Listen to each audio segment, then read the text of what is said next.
go to my chat real quick.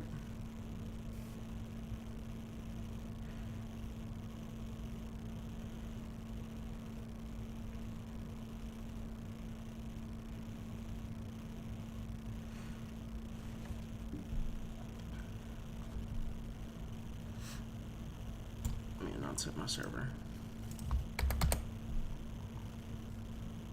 I gotta announce it on my Twitter.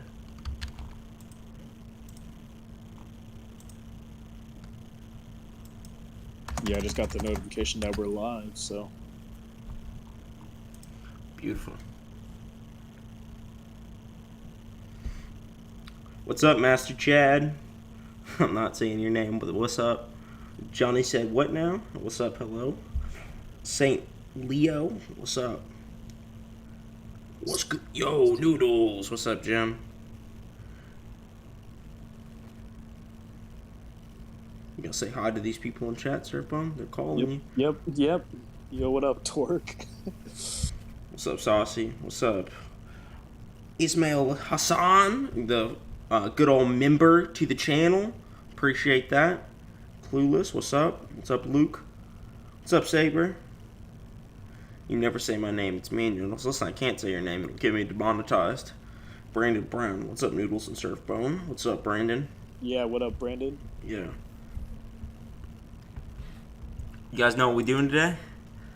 We're reacting to this guy. Oh boy. Hold on, let me turn off my thing real quick. Bam. We're reacting to this guy. Weaboo Warrior. Hold on, let me add Surfbone to the little screen share real quick. Oh, you can see Surfbone? Good. Yeah, I can see it.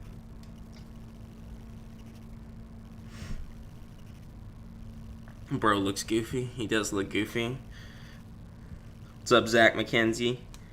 Alright, boys. We already got 20 members in this chat. More people will come in here in a second. So we're just going to go ahead and get into it. Today, I'm going to be reacting to Weaboo Warrior. He's a guy who makes like tier list videos and power scaling content from what I've seen. And he apparently made a Naruto tier list. Something interesting about this guy is that he actually reached out to me like about a month ago on Discord asking me for a debate on Coxie versus Pain.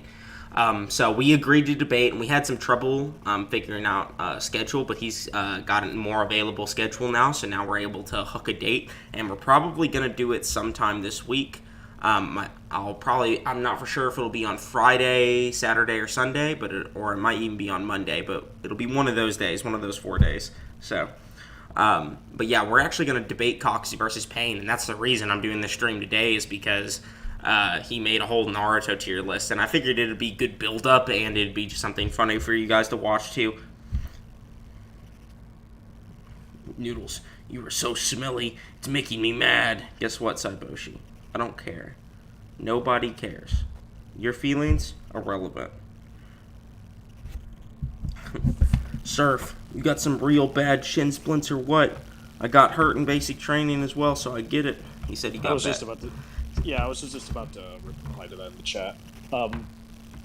Worse. I got stress fractures in both my legs. Mainly in my shins. So I have a grade 4B in my right, which is the really bad one, which is gonna take quite a while. When you're gonna be reposting to your channel again, I kind of already did post to my channel recently. Granted, it was like a post that I did on TikTok like a few days ago, and I thought might as well post it to YouTube. The only things I'm gonna be able to post right now to YouTube are just YouTube Shorts, since I don't have access to a laptop right now. Oh boy. Oh man. Alright, so everybody, you ready to watch this damn video? Oh man, this video is an hour and 30 minutes long, so this is probably going to be a two-parter too. If you guys like it. If you don't like it, we're not going to do a two-parter. But if you like it, we'll definitely do a two-parter. Oh, so we are going to listen to everything? Oh, listen, I'm going to do 45 minutes right now, and then we can do another 45 minutes later if we choose. It's going to be broke up in two streams. I'm not going to be here for an hour and a half. Man, it's going to take way long. It's going to be like a 3-hour stream. Okay. Yeah. Also, we are aware that this video may be outdated. We're just gonna state that right off the bat. considering how long ago this video has been posted. It's probably my gain. So, who knows? Weeboo Warrior may have changed his mind, but we're going off of the fact of what he says in this video. So. Hold on 1 second. There's some audio. Is it better now? My brother turned up my gain. I literally forgot to turn it back down. So, okay, we're good now. Buzz is 90% gone. Here, we'll turn it down even lower and just get closer to the mic. How about now? Wait, my mic is... No, it was mine. Bad? It was most definitely mine. My gain was too high. Okay. How's it sound now, boys? Good? He said it's far lower. No. Alright. This should be good. Okay. Yeah. Just before we get into this, we're aware that this video has been posted a long while ago. We're aware that he may change his opinions, but... No, he asked me to react to this. He did ask you? He straight up asked me to react to this, so I'm assuming he still has the same opinion. Okay. Well then.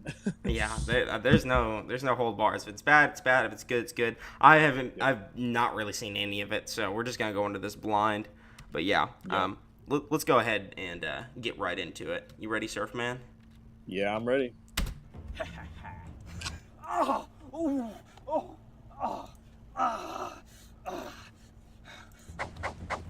Somebody turn this no jutsu! I'm at a loss for words. Hello, my fellow Weaboos, and welcome to my Naruto Strength and Power tier list. In this video, I will be ranking every relevant canon Naruto character from the beginning of the series all the way to the end of Shippuden.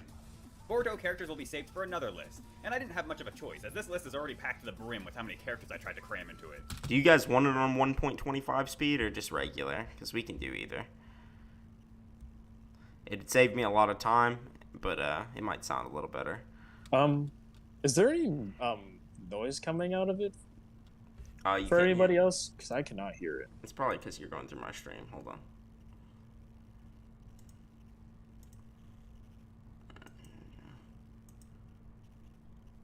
All right.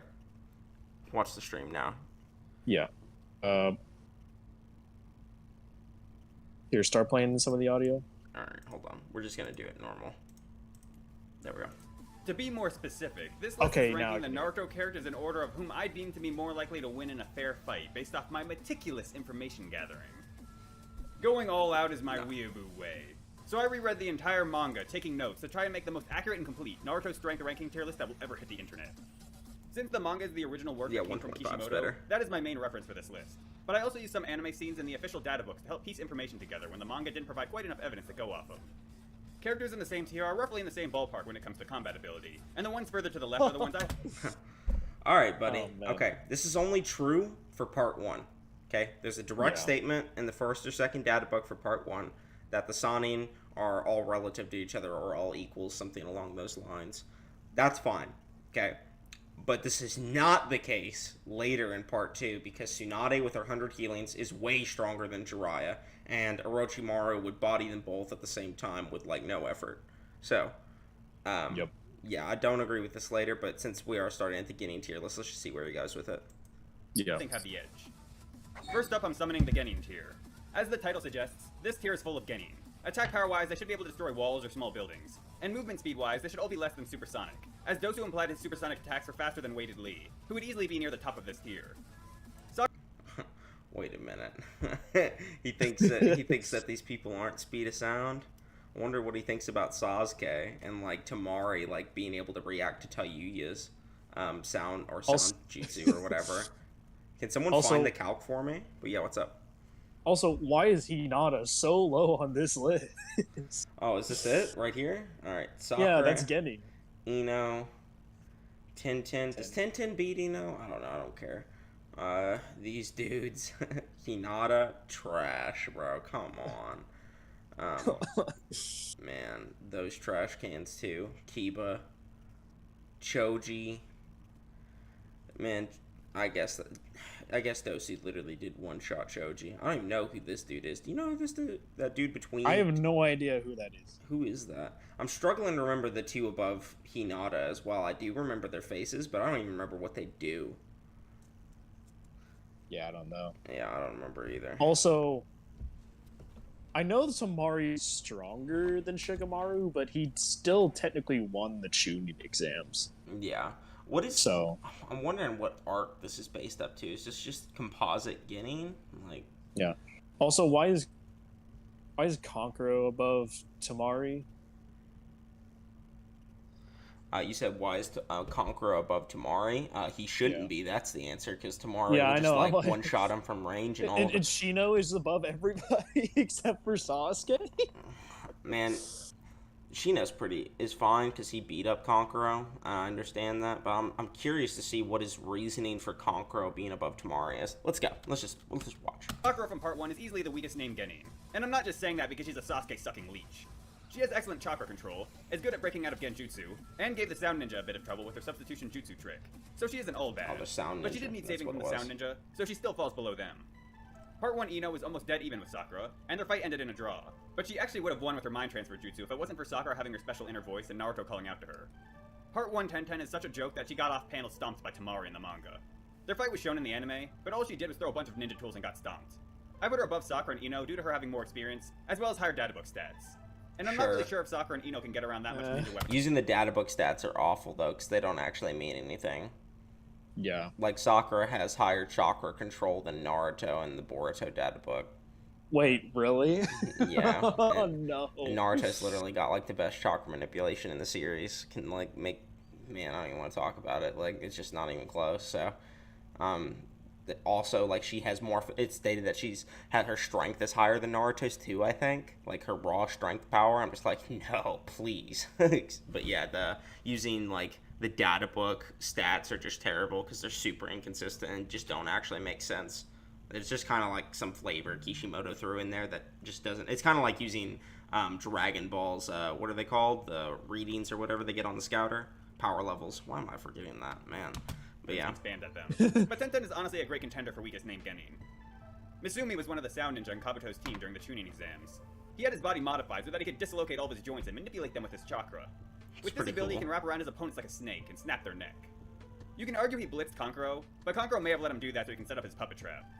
That is what he did. Close range, he probably beats the 3 below him, but Tenten might take him out if she keeps her distance. Yoroi was the other member on Kabuto's team, and I thought he just said these Sound Ninja, like, blitz everybody. So, why would Tenten just win? He seemed a bit more impressive than his other glasses-wearing counterpart due to the fact he gave Sasuke some major trouble, and has the power to drain chakra, so he would just drain Misumi if he grabbed onto him. Sasuke was heavily nerfed in that fight due to the curse mark, so he can't really scale higher than this. In the anime, he does come back stronger and seemed a bit above end of Part 1 Shino, so at that point he would either be around the peak of Genin tier or the bottom of Chunin tier. Part 1 Hinata has the Byakugan, which allows her to see all around her and even through objects. Hold on, I gotta pause. I'd argue Sakura punches harder than Hokage Naruto. Yeah, so you got proof that Sakura is just gonna walk up there and punch Momoshiki and one-shot him, or be able to, like, base half-power Sakura is gonna contend with, like, fused Momoshiki. Okay. I'm sure you have proof for that. Continuing. Leaving her with virtually no blind spot. She also has the Gentle Fist, which is said to be the strongest taijutsu in the Leaf, and can bypass an enemy's outer defense and destroy their internals via severing their chakra network. With these abilities, she should be able to defeat any of the characters below her, except maybe Tenten if she keeps her distance. It may seem like she kept up with Neji for a while, but he was likely holding back on her and was clearly unimpressed by her. No, he was not holding back even remotely. He was actually trying to kill Hinata. Okay? Like, he was actually trying to kill her. He wanted to make an example out of her because she was a main branch member, or the heir of the main branch or whatever, and he was just the other branch of the family, the protective branch.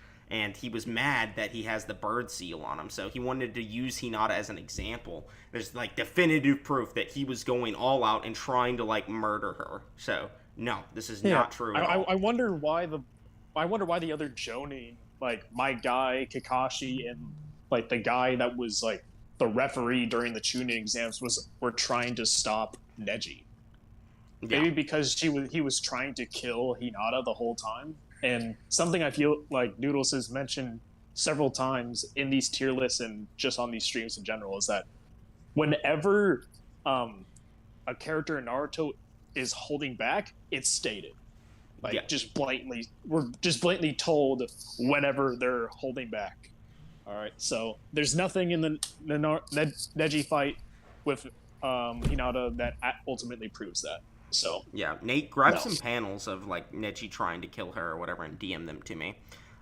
Just anything about him going all out to kill Hinata. But yeah. Neji was not holding back. Like multiple Jonin had to jump in to try and save her. Very similar to how Guy jumped in to save Lee from Gaara. You know, things like that. Like there's no reason to suggest Neji's holding back. And Hinata was swapping hands. Now she's not equal to him. Obviously, she got beat by him, but she was blocking a lot of shots. Okay, so you can't say she's not relative, at least in somewhat skill and speed. It's just true. Okay, she's below, but relative. But that's just how relativity works in general, so. Her abilities. And actually completely blitzed her at the beginning of their fight, cutting off all her chakra points without her even realizing. Blitzed her? And this is not the beginning of the fight. This is after she's already been beaten. Okay? So, no, not the beginning of the fight. And she was already beaten, so she's already weaker. And yeah, he is able to tag her, but just being able to tag her doesn't mean you're speed blitzing her. Okay, people can swap hands and tag each other without being like a speed blitz tier above each other. That's not how it works. If you both can tag each other, you're relative. Okay, now who's ever winning those exchanges is most likely either faster or more skilled. Kind of questionable. So I don't think he's a speed blitz tier above her, and I don't think he's necessarily that much better in skill either, because he would have just dominated her then. It. She also has the second lowest total data book stats out of anyone. That does not matter. Though her ability of coordination stat, which I've seen translated as total or composite ability, was a 3, which is the same as Chunin Arc Shino's, Shikamaru's, and Sasuke's, which would make her high Genin tier. So if that's such then why didn't you put her? Why didn't you put her that high then? High, you're using the high Genin tier on the low side of Genin. What? What? You want to use higher end her and go off that? Yeah, look, he thinks like these random sound ninja would just like destroy her. So, I don't understand. That total ability ranking, and tried to argue Neji was going all out on her and didn't completely blitz and stomp her. She should arguably be above Chunin Arc Kiba, as he was only given a total ability of 2, and was comparable to Chunin Arc based Naruto, who was also given a total ability of 2 and was getting blitzed by Neji. So wait, why is Kiba there? Why is Kiba all the way up there then? What? Yeah, I'm curious. I guess because Kiba. He's like Kiba. That she should be above Kiba, but then has Kiba above her.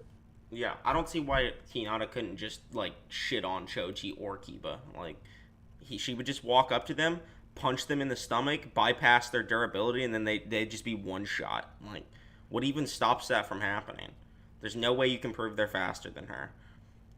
Like, Choji's gonna go big boulder mode, I guess, maybe, and then Hinata just like punches him.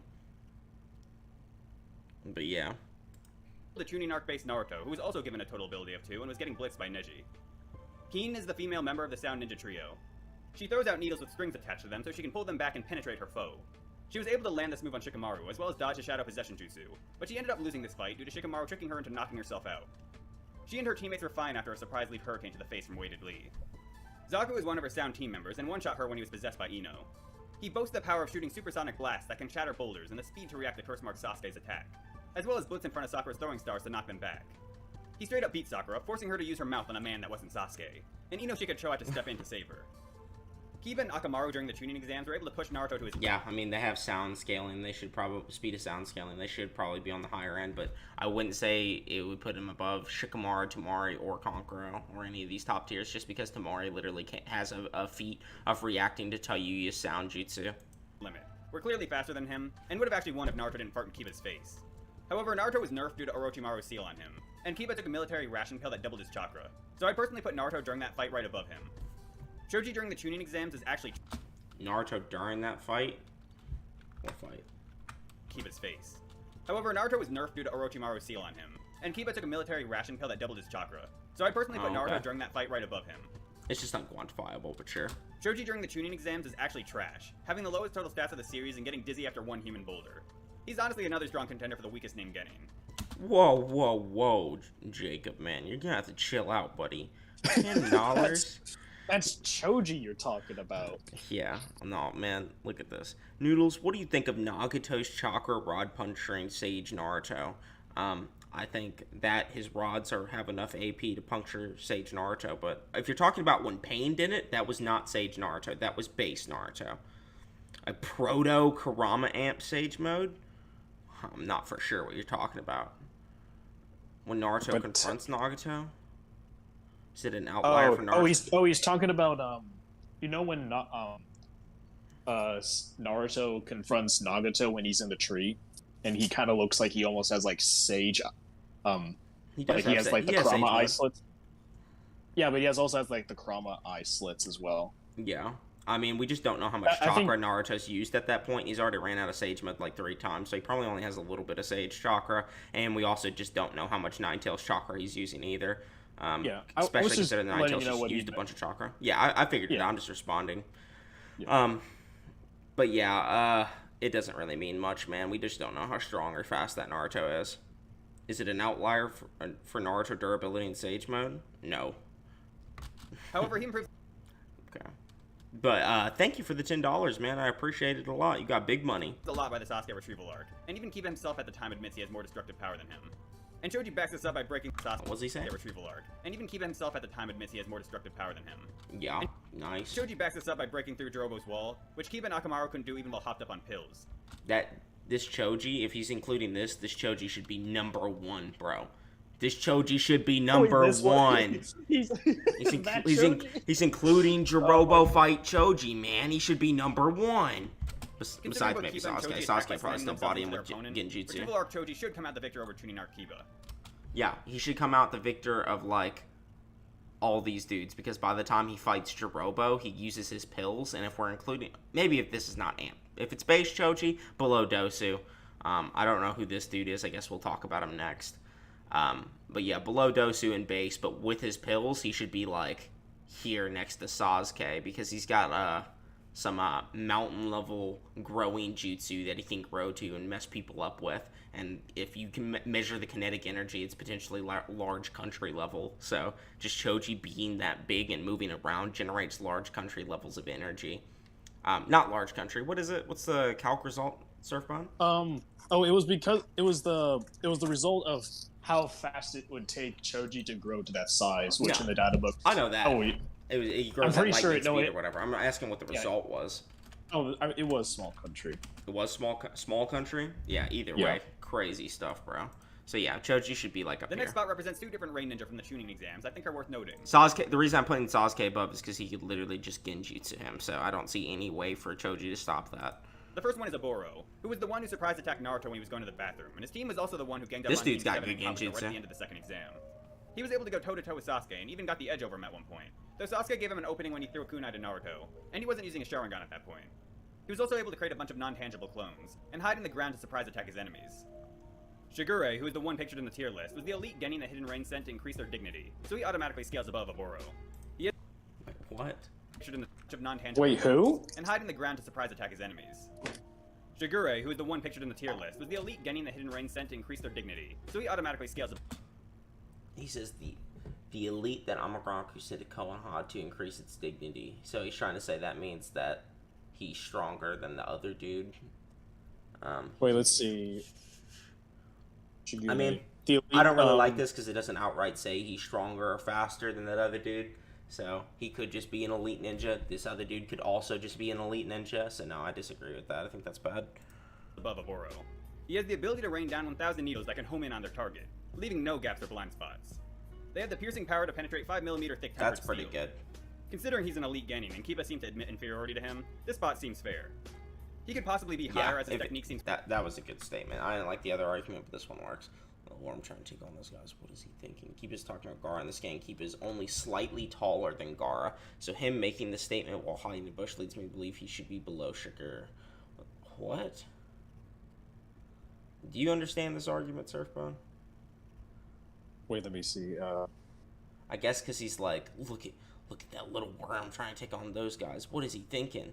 That could just be Kiba being wary of them, not necessarily that he's weaker than them. So, yeah, again, I don't like the argument. And Kiba seems to admit inferiority to him. This spot seems fair. He could possibly be higher as his technique seems pretty difficult for anyone in this tier. Yeah, his technique's dope. I didn't realize that's what it was. It just spins needles down at people. It's pretty messed up. Still gets Genjutsu'd and probably stomped by a lot of people, though. Besides Tamari or Zaku to counter, but he was blitzed and crushed by Gaara's sand, while Weighted Lee was able to avoid it for a bit. So characters like Dosu could keep up with Weighted Lee should be fast enough to deal with him before he sends out his needle attack.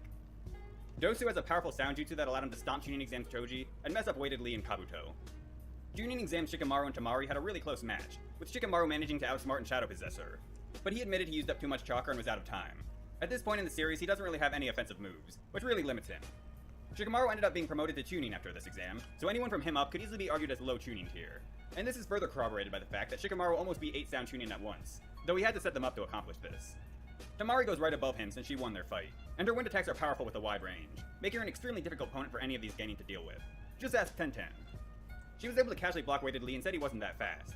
On the other hand, she said Shikamaru was pretty quick after he dodged her on 2 separate occasions, so that's more proof Shikamaru isn't just smart, but a capable fighter, and could arguably even beat weighted Lee. Kankuro should be relative to his younger sister. You say you can beat weighted Lee? Wait, who? On the other you're not so fast after all. On the other hand, she said Shikamaru was pretty quick after he dodged her on 2 separate occasions. I guess, yeah. So that's more proof Shikamaru isn't just smart, but a capable fighter, and could arguably even beat weighted Lee. I don't know about that one, but I think Lee could just keep acrobating through the air, dodging that shadow, and just go like head kick Shikamaru in the face before he can do anything. But maybe that intelligence can pull something off, who knows. Kankuro should be relative to his younger sister and has the exact same total stat number as her. He utilizes puppets and poison, and only a small whiff of his poison smoke bomb can end in his opponent's defeat. Shino defeated an injured Zaku by inserting his beetles into his bodily orifices, and he defeated Kankuro's puppets in the same manner. He went down at the end of the fight along with Kankuro, so they're about as close to equal as you can get. Sasuke before the Chidori training is the very definition of an elite Genin. He graduated at the top of his class, which should put him above Shino and the others. He's skilled in fire style jutsu, being able to... Graduating at the top of the academy does not make you the top of the Genin. Dumb argument. He graduated at the top of his class, which should put him above Shino and the others. He's skilled in fire style jutsu, being able to perform the fireball jutsu, which Kakashi thought a Genin shouldn't have the chakra to perform. And his Sharingan allows him to analyze and copy his enemy's techniques, as well as allow him to perceive incoming attacks better. Yeah. It even allowed him to track Haku using his ice mirrors. Haku was out of chakra, or was running low on chakra at that point, so it was not very impressive. During the bell training, he was good enough to where Kakashi couldn't read his book like he did with Naruto and Sakura, and Sasuke even managed to touch one of the bells. At the beginning of the Land of Waves arc, he kept up the Chunin rank Demon Brothers who previously completed an A rank mission according to the data books. Cool, but it doesn't really actually scale them anywhere because we don't know what they did on that mission. And Sasuke defeating the Demon Brothers is dope, but doesn't really help them. I mean, like, they also just have, like, no scaling. Above anybody. Yeah, they just have no scaling, man. Sasuke was blitzed and stomped by a Zabuza water clone, but after training for a week, he was able to reverse the results and blitz and stomp multiple of Zabuza's clones, which were stated to have 1/10 of the original's power. Yeah, that's true. He was also clearly stated doesn't really scale him anywhere in his ice mirrors, and was able to track Orochimaru's movements, even striking along a... Beating a 10% Zabuza clone is pretty good. I mean, it does scale him to 10% of Kakashi. I'm sure whatever speed feat we can come up with is pretty good. Which Kakashi honestly kind of blitzed the shit out of Zabuza, so I'm not even for sure if that scales to 10% Kakashi. Maybe. But yeah, that's cool. Orochimaru himself didn't see. His striking power was enough to one-shot Orochimaru's power. He was also clearly stated and shown to be faster than Haku when not in his ice mirrors, and was able to track Orochimaru's movements, even striking along a path Orochimaru himself didn't see. Wait, go back to the Haku part. He didn't strike any path that Orochimaru didn't see. He didn't do shit to Orochimaru. What's up? Wait, listen to what he says about Haku again. I want to make sure you say something which was stated stupid. to have 1/10 of the original's power. But after training for a week, he was able to reverse to the depths. Training, he was good at incoming attacks. Well, you're going way too bad. They even allowed him to track Haku. You said Haku. Oh, yeah, okay. Yeah, never mind. Allowed him to analyze and copy his enemy's techniques, as well as allow him to perceive incoming attacks better. They even allowed him to track Haku using his ice mirrors. During the bell training, he was good when Haku was like severely weakened and holding back severely. Yeah. So, not really a feat. No, it's not a feat. Even striking along a path Orochimaru himself didn't see. If you flawlessly perceived my straight right and struck along a path I didn't see myself. Huh, such a shame. I guess he didn't see it. That's good perceptive capabilities, but it doesn't really scale him anywhere again. Yeah, he has... Again, that's he's what got a the Sharingan does. Yeah, he should have better perception than fucking base eye Orochimaru. He doesn't have a Sharingan, man. Like... But as Lee points out, his perception may all be that good, but if he can't move that fast, then it really doesn't help him all that much. Yeah, he doesn't scale to Orochimaru at all. His striking power was enough to one-shot a building-sized bear. So if you combine that with his skill, powerful jutsu, and Sharingan, I think he deserves to be at the top of this tier.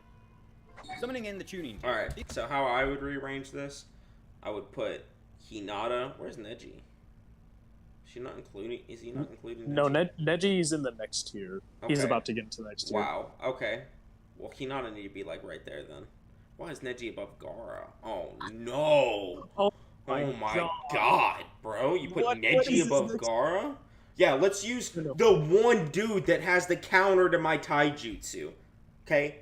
Lee used taijutsu against Gaara, and it didn't work even remotely. Like, not even close. And Lee was way faster than Neji at the time because he was using gates, and the gates only started barely working towards the end. And even then, like, Lee did start blitzing him at the end once he hit, like, the third and fourth and fifth gate and shit. Noodles. But either way, it was only the third gate that... What's up? You should look at the bottom 3 of Chunin. Bottom 3 of Chunin? Bro, fucking Mizuki, Iruka, and Abusu about to solo Genin tier. I don't even know what any of these dudes would do to Sasuke. Sasuke could 3v1 them.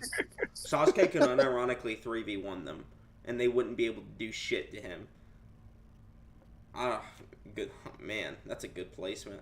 He has the dual Kiba dogs. That'll be interesting to see why he has that. Yeah. But yeah, like I was saying, yeah, I don't know why Neji is gonna be able to beat Gaara. Like, you'd have to argue like a speed blitz, I guess, but there's just no way you can do that because Neji's not faster than Lee, and Gaara can react to all of Neji's attacks and even weightless Lee's attacks. So he could just easily block all of Neji's taijutsu with sand. And sure, sand bypasses like conventional durability and attacks the organs, but is he going to attack the organs of sand? No, he can't. It's not going to do anything. He can't attack chakra points with their sand in the way. You know what just sounds like to me? Gaara just looks at Neji and goes sand coffin and then just kills him. What would he even do? What can he gentle fist that? I don't think if like a ton of sand just surrounds him, bro. Even if he attacks him, Gaara has sand armor too. Like, is it even gonna go through the sand armor? I don't know. Can it? Like, can it go through like that kind of armor? It can go through skin and attack organs, but can it go through like actual armor? Maybe. Well, at least confirm tuning level. Their attack power should at least be building level, and their speed is surpassing sound. Sitting at Alright, let's see. Confirm tuning level. Their attack power should at least be building level. Yeah. And their speed is You get all that because your sonic powers. surpassing sound. Sitting at the bottom is Mizuki. He was a traitorous Chunin who almost killed Iruka, but he only ever had that chance due to Iruka jumping in front of his attacks to save Naruto. In the anime, he comes back after getting yoked in prison and takes a potion from Orochimaru. This is filler. That turns him into a tiger man. In that form, he'd probably be near the peak of Chunin tier or the bottom of low Jonin tier. I put Iruka higher than Mizuki since he only lost to him due to protecting Naruto. His stats improved from the first to second data book, and in the anime, he's able to hold his own against the prison-hardened Mizuki. The data book gives him a total ability of 4, which is above any of the characters in the tier below. His total stats are vastly above theirs as well, and he's completed 12 A-ranked missions. So even though he doesn't really have any feats, he should be above all of them. Even though he doesn't have any feats, he should be above all of them. We don't even know what these A missions even are. Yeah, so what are they? What happened? How are you scaling them if there's no scaling? Like, dog, you gotta scale. We don't know what happened in the mission. How do we know that their fucking team leader then just carried them the entire time? What if they had, like, a Kakashi guiding the mission, and then that was the reason they won? Like, that could totally have been what happened, so I don't get it. I don't know. Ebisu is a special Jonin, which is basically a rank for ninja who are Jonin level in a certain skill, but not in all aspects, so they weren't given the full rank of Jonin. Yeah, he's also, like, conflating that ranks, like, mean something. Like, he's at the bottom of low Jonin and top of Genin and things like that. Ranks don't mean anything. Naruto was a Genin in the war arc. I mean, I don't have to say anything else, okay? He implied he was better than Mizuki. Special Jonin means he's, like, specialized in a particular sort of way, like, just like it says here, he's specialized in teaching. Yeah, he's not good at fighting. He's so good at teaching that he became a Jonin because of that. And there's no proof that he has actual Jonin fighting capabilities. It's kind of like Ibuki, who's so good at torturing people that he's a Jonin. In what certain skills, but not in all aspects, so they weren't given the full rank of Jonin. He implied he was better than Mizuki and wasn't afraid of Naruto Shadow Clone technique, which backs this up. He has completed one A-rank mission and his total stats are above Iruka's from the first data book, but below Iruka's from the second data book, though he didn't have any stats given in the second data book for himself. In the anime, he fought back decently well against one of the Paths of Pain, which solidifies his placement above Iruka for me. This next spot represents Kiba during the Sasuke Retrieval arc.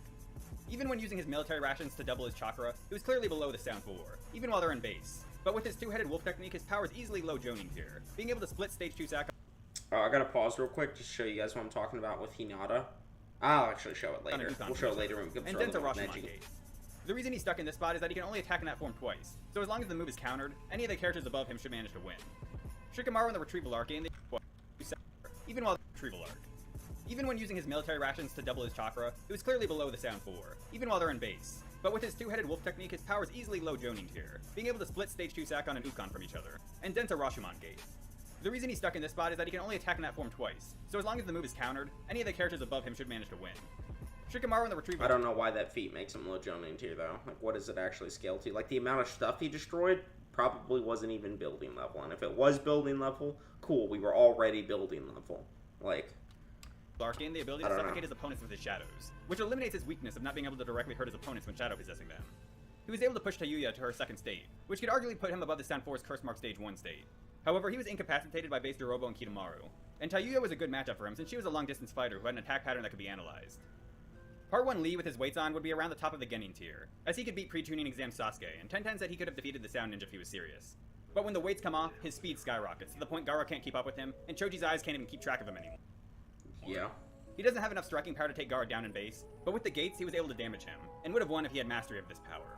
But the strain on his body was too much, allowing Gaara to escape his Lotus and left him open after his 5th gate attack. If he was able to use the 4th and 5th gate without any drawbacks, I'd put him in the low Jonin tier. And even as is, he might be able to defeat some of the characters in that tier, but just one slip up could spell his doom. I would also like to mention his strength while using the Drunken Fist, as his unpredictability allowed him to land some hits on a sick Kimimaro. But he did land some hits? Bro, he was beating the dog piss out of Kimimaro while drunk. He was giving Kimimaro the hands. Kimimaro couldn't touch him a singular time while he was drunk, and he was like literally flying through the air and kicking that dude in the forehead. So I don't understand, like, what do you mean that drunken? If we're including drunkenly, bro, that means base guy can't contend with him. Base guy wasn't able to contain him. What were you saying? Like, talking about Lee entering all of, like, just being like in a calm impression, but then just the thought of Lee, if a freaking like Rock Lee fighting while drunk put him in a cold sweat and was just like, yeah, he's nervous about it, bro. Do not get this man drunk, bro. He knows. He will beat your ass. Like, Kimimaro, like, that was the same Kimimaro that blitzed, like, 200 QB-amped Naruto clones, and then Drunken Lee just goes in there. Nate, pull up the Drunken Lee panels, too, man. Those are just so gross. Yeah, getting Drunken Fist. And Kimimaro was, like, jacking him off the whole time, just being like, dude, what the fuck is this? I can't, like, read his movements or anything. Like, man, he's, like, matching everything. Lee just needs to get drunk and go 8th gate and just destroy. Like, I don't even know what he'll do, bro.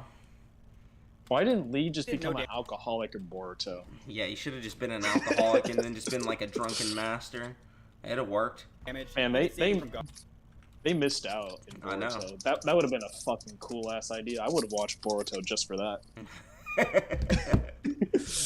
Rock Lee became an alcoholic and one of the strongest characters in but he did no damage, needed saving from Gaara, and was directly stated to be weaker than he was during the tuning exams. So I think overall Lee is limited to this tier. Base Gaara during the tuning exams is right above him due to defeating him. Even as a little kid, he stopped multiple assassination attempts against him, and killed his uncle Yashimaru, who was an Anbu and the right-hand man of the 4th Kazekage. However, Yashimaru had reasons to hold back, as it was revealed he didn't actually hate Gaara, but his total stats are still low and would place him in the tuning range. It was stated Gaara's record of clearing the 2nd stage of the tuning exams was beyond what any tuning could do, so you could easily argue he's Jonin level in some regards, especially in his defense. Sasuke also said his stealth skills rivaled Kakashi's. However, his reaction speed isn't that great, as base Lee and Sasuke after his Chidori training were repeatedly blitzing him. Sasuke managed to pierce him with Chidori and force him to transform, and that... Okay, so, I guess we're just ignoring that Gaara can literally just, you know, react to weightlessly, although it took gatedly to beat him. But that's fine. Yeah. Version of Sasuke was stated to be tuning level. So overall, this version of Gaara... He also can react to, like, is this base Gaara, or is this including, like, the monster form Gaara? We'll definitely see in a second here. here. Tuning level. After partially transforming, he's... Okay. be tuning level. So overall, this version of Gaara should be limited to tuning level. After partially transforming, he's clearly above Sasuke, and would possibly even be in the low Jonin tier. Oh, so we are below Naruto using Kurama Chakra, as he was forced to go into full Shikaka mode by him. In full Shukaku mode, he gains a large portion of the tailed beast's power. And when Shukaku's consciousness takes over, he becomes even stronger, being able to overpower Gamabunta, which would place him at a bare minimum low Kage tier. Neji during the tuning exam is stated to be tuning low Kage Gamabunta! Ukage tier? I want to know what Kage Gamabunta can beat, bro. Name one. Man, this is... Name one that has just feet. like... Are we going back to where we just have freaking Yosh just, like, constantly talk about how Gamabunta is really strong, but doesn't have any good feats, like, at all? Just kind of just big toad man? Alright, like, so look at what's happening here when Kimimaro starts attacking Lee. Look at what this motherfucker is doing to him. He is, like, actually saucing on him so bad. And then he's just out here blocking him behind his back and then kicking him from behind in the chest. Bro, Drunken Lee was literally so many leagues above Kimimaro when they fought. It was ridiculous. It was only when he stopped being drunk that he actually started losing. Yeah. And Gara didn't even see that part of the fight, so no. It's not like Gara was commenting on that aspect of the fight. If he saw that aspect of the fight, then oh my god, that would imply that Lee got weaker. Yeah. Look what Lee does to him here, bro. He just starts spinning through the air and headbutts him in the chest. And then he's just like, he's too hard to predict. Moreover, too fast. Not only is he too hard to predict, he's also literally speed blitzing Kimimaro, bro. Like, man, Drunk Lee was going ham. But yeah. Yeah. Large portion of the tailed beast's power. And when Shukaku's consciousness takes over, he becomes even stronger, being able to overpower Gamabunta, which would place him at a bare minimum low Kage tier. Neji during the tuning exams is stated to be tuning level in the data book, as well as being given a total ability score. What would this Neji do against Drunk Lee? I just want to know. Like, what would he do? Pretty sure he would just get kicked in the face and die. Like, he would not be able to hit him with a gentle fist at all. No, he would probably just get super irritated the whole time. Yeah. So okay, so let's just do some basic power scaling here. So let me look up Kimimaro versus Naruto clones. Okay, and let's just see what pops up in images real quick. Error. Please try again. What you mean, Google? There's an error? What? Alright. Yeah, hold on. Wait a minute. Watch what Kimimaro starts doing to these people. Oh, man. I wish it would show the full thing. Hold on. I just gotta... Why is images not working? Okay. Oh, there we go. Yeah. So, look at how many clones there are. Okay? And Kimimaro just literally just starts, like, saucing every single one of them and destroying, like, hundreds of QB-amped Naruto clones. Okay? And just one QB-amped Naruto, when he fought Neji, was able to react and move on par with him. They clash kunai, they move the same distance, they're relative to each other. Kimimaro is able to fight hundreds of those. Okay? And then Lee is blitzing him. Yeah. So, how is Neji above Drunk Lee? There's no explanation for it. Or a 4, which is above Chunin Arc Sasuke's and Lee's, who both had a 3. His total stats are higher than theirs and he can stop his opponent from using Why are we still using the stats? I think he's gonna continue to use them, but they're so bad, bro. Like, yeah.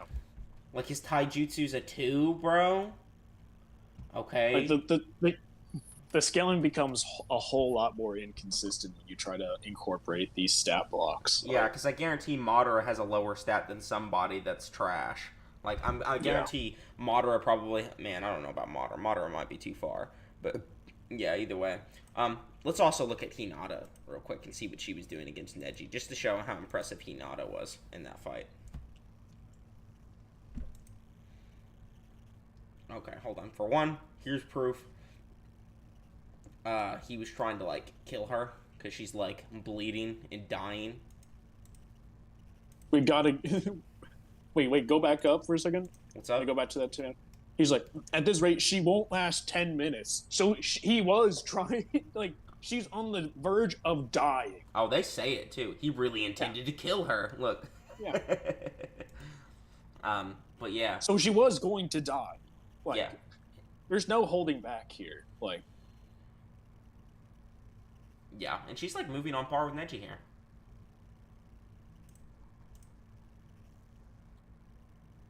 So yeah, Neji should be, or Hina is somewhat relative to Neji. 3. His total stats are higher than theirs and Gaara's.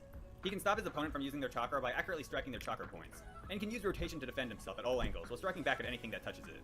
Tenten even describes this defense as being greater than Gaara's. Lee was going to use the inner gate. Yeah, Tenten knows a fuck ton about Gaara's defense, I'm sure. Like, yeah, let's see what Naruto. Let's see Naruto Rasengan that sphere and see what happens. I'm sure it goes through like the Chidori. No. Here, I just have a question, Noodles. Did Tenten even watch Gaara versus Lee? Gaara versus Lee? Yeah. I don't From know. what I remember, She didn't, Tamari right? put her in a freaking coma. So Yeah. I don't even think Tamari was even there when Gaara just absolutely fondled Lee near the end with his hand. Oh So- my god, dude! Look who's above Neji. Yeah, I was gonna note that earlier, but I kind of forgot about it. What? Hold on. Technique to defeat him, Let's which just means he should wait. be Let's above just weightless wait, Lee, bro. who was able to outspeed Gaara. I want to know why Konohamaru is above Drunk Lee, bro. I want to know. Neji's speed stat is equal to post-Chidori training Chunin arc Sasuke's, who could also speed blitz and tag Gaara. This means Neji should be able to land hits on Gaara, and his gentle fist technique should counter his sand armor. His Byakugan will be able to see sand coming from any direction, and he did better against base Naruto. Sure, he'll be able to see it, but what does he do about it? Was he gonna like 64 palms it or rotate repeatedly over and over until eventually he just stops rotating it and it just gets him? What happens if he gets speed blitzed by it? That's possible too. It's able to move as fast as Weightless Lee. Neji was visibly surprised by Weightless Lee's speed, and Gaara I just don't think like Neji has any way to damage Gaara either, so he could just sit there and be a tank build the entire time while Neji just gets chased around by some sand until he eventually gets sand coffined. Yeah, I just don't know. Than even the partially transformed Gaara. Konohamaru during Pain's assault on the Leaf mastered the use of Shadow Clones and the Rasengan, and was able to take out one of the paths of Pain with them. He won with trickery, and Nagato was likely highly... We're including part 2? Shikamaru? Or Konohamaru? I mean, might as well include Boruto then too. Hold on, let me see this shit again. Faced Naruto than even the partially transformed Gaara. Konohamaru during Pain's assault on the Leaf mastered the use of Shadow Clones and the Rasengan, and was able to take out one of the paths of Pain with them. I mean, if that's what we're using, like, if he's just agreeing Pain is like Konohamaru level, bro, I'm just wondering, like, how his explanation is gonna tie in later when Pain comes up, bro. Oh man. He's actually arguing Konohamaru's relative to Pain. Yeah. I just don't even know what to say. No. Yeah. Konohamaru's not actually relative to Pain. I think his Rasengan's powerful He enough. He might just differentiate. I'm gonna guess it right now. I'm gonna call it right now. He's gonna differentiate Tendo from every other Pain. Yeah, he probably will. But no, that's not true. Nagato infuses chakra into all of them, so I don't know why they would be different in power level. That's just an assumption people make. He won with trickery, and Nagato was likely highly underestimating him due to him being a child. Plus, he was focused on 5 other bodies at once. So while this is Okay, so it doesn't scale. impressive, I don't think I can confidently put Konohamaru much higher. I think putting him Okay, so he basically has a Rasengan technique that could one-shot Neji, but no capability to actually beat him. Like, you know, Naruto has the Rasengan as well, but I don't know why that wasn't able to beat Neji either. So I just don't see how, like, Konohamaru is going to be able to get around that. Like, Naruto got around getting his chakra point shut down because he has the 9 tails inside of him, and Konohamaru doesn't have that. So I think he just gets one shot. Drunken Lee shits, like, literally farts on Konohamaru's head, and he just explodes. Gaara sand coffins that baby into a ball, and he just explodes. Shikamaru, man, I'm not even gonna talk about right next to the Konohamaru end of being part up there, 1 based bro. Naruto seems fair. Naruto at the beginning of part 1 would be all the way at the bottom of the list, but after learning the Shadow Clone technique, he likely already surpassed many of the bottom tier Genin. It was clear throughout the Land of Waves arc he was above Sakura, and he managed to come up with the plan to force Zabuza to release Kakashi with that. Not a Rasengan, he used a punch, I remember. For some reason I thought it was a Rasengan. But either way, like, still the same thing, linear attack. Neji would just get around it and, you know, use some taijutsu on him and he would just fall over unconscious because he doesn't have any chakra left. The help of Sasuke. During the Chunin exams, he would go right above Kiba, as he was able to win while nerfed by Orochimaru's seal, and trained to become even stronger during the third portion of the exam. After that, he learned the A-rank jutsu, the Rasengan, which allowed him enough attack power to mortally wound even high Jonin level characters like Kabuto. By the end of Part 1, he was able to fight evenly with base 2 Tomoe Sasuke. The data book gives end of Part 1 Sasuke higher stats than Chunin exams Neji. Granted, stats higher, and it's to go through most defense. Sasuke was literally coming out of the fucking hospital. Yeah. And even Naruto, and like, I'm pretty sure even Sakura was just like, dude, you just came out of the fucking hospital bed. Like, yeah. What do you mean you want to fight me? And he's just like, I don't care, fight me. So, yeah. Including Gaara's strongest stand defense at the time. So he would likely be able to land a hit on Neji, finishing him off. Naruto scales above Neji. That's really bad scaling, but, you know, let me listen to it again. End of Part 1, he was able to fight evenly with base 2 Tomoe Sasuke. The data book gives end of Part 1 Sasuke higher stats than Chunin exams Neji. Most importantly, his speed stats higher, and his that doesn't matter. Jory is potent enough to go through most defenses, including Gaara's strongest stand defense at the time. So he would likely be able to land a hit on Neji, finishing him off. Alright, so here, what about this scaling? Neji can react to Kurama Chakra Naruto. Kurama Chakra Naruto could react to transformed Gaara. Transformed Gaara could blitz Sasuke. So Neji scales to that Naruto. You know? I'm just joking. I actually do think Sasuke beats Neji. That is an argument, but Naruto actually did get stronger during the... it's one of the few cases of a real mental amp in Naruto. So Naruto got mentally amped during that fight. And then was relative to Gaara after that. So Sasuke should just blitz and one-shot Neji. I don't see any reason why he couldn't. Naruto scales above Neji due to being equal with that Sasuke. Having an equal speed stat as Neji, having the Rasengan which can finish him off, and his Shadow Clones which can give him an opportunity to land it. The Sound 4 and their base are above base Sasuke, as they were able to beat him up. They did gang up on him, but it was made pretty clear base Akon could solo him, and Sasuke's attacks barely did any damage to him. Sasuke in his Curse Mark Stage 1 state was able to easily defeat the Sound Ninjas during the Chunin exams, and could dodge their supersonic attacks. He was able to easily defeat base Naruto in their battle at the Final Valley. Curse Mark State 1 Sakon easily repelled one of his attacks, so he and the other Sound 4 in their first Curse Mark state should be above him at that point. Though you could argue after Sasuke evolved his Curse Mark to the second stage, his first stage Curse Mark also became stronger. Due to how easily he beat base Naruto, that version of Curse Mark Sasuke might be low down in the tier above. Part 2 Ino was fast enough to keep up with her team to dodge an attack from Kakuzu and Edo Asuma, as well as fight back against Asuma while possessing Choji and multiple White Zetsu. Even though she isn't suited for 1v1 combat, as her mind transfer jutsu is hard to land, and any damage that happens to the body she's possessing is transferred to her, I believe these feats should be enough to show she outspeeds any of the characters below her. After the war, she was able to fight back a bit against the mind-controlled Sai, which would further back her placement being at least this high. That's a filler. Her father Inoichi is likely at least relative to her, but he's a Jonin, so he can be argued into the low Jonin tier. He also has the mind destruction rank jutsu, doesn't which he controls matter opponents without becoming unconscious himself. Ino is also shown to be capable of this jutsu in the anime. Why is Ino so high up? Her, but he's a Jonin, so he can be argued into the low this Jonin. is that Ino. Man, Drunk Lee would speed blitz Ino, kick her in the face, and she would die. He also has the mind destruction jutsu, which can control his opponents without becoming unconscious himself. Ino is also shown to be capable of this jutsu in the anime. Part 2 Tenten could keep up with her team and make a 30% Kasame clone fall back with one of her bombs. She was able to dodge attacks from Kakuzu, so speed-wise she should be relative to Ino. But this is all anime filler. Tenten has more offensive capabilities. This didn't happen in the manga, and that's also Edo Kakuzu, who has no scaling. That's also Edo Kakuzu with hearts that are just made of random shinobi he found on the battlefield. They're not his strong hearts that he discovered while he was alive, because he was compiling the strongest shinobi he could find's hearts. Like, he would kill a really strong shinobi, then take their heart, and that would become his new heart, you know, and that would be his weapon. So he just has some random hearts who have no scaling, and he's an Edo Tensei, which makes him severely weaker. And then Tenjin's dodging that random heart. There's no proof that scales anywhere. Noodles. What's up? I know this is a weird thing to come up with, but now just thinking about that, I just thought, like, you know what would be a fun video for you to make? What if Kakuzu won the fight? Maybe, we'll see. Dude, and because he wanted to take Naruto's heart, right? So he would have one of the strongest wind style like jutsu. Let's see if we can bump this up to 1.5. And then he would also beat Kakashi. Yeah, bro, if he took Naruto's heart, he would just have a Rasen Shuriken on one of his hearts. Like, and then would have a Chidori in his left hand. Honestly, the false darkness was better than the Chidori, so Yeah. It was ranged, and it also was twice as powerful. So, yeah. I don't know. Having the Rasen Shuriken, though, massive upgrade. Like, yeah. That shit's OP. I put her higher.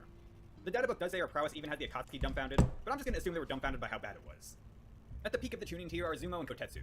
When fighting together, these two fight at a Jonin level, being able to give Kakuzu a little trouble in their first encounter, and surprise attacked and kept up with Bro, they got murked, and this is Edokazu again. in their second.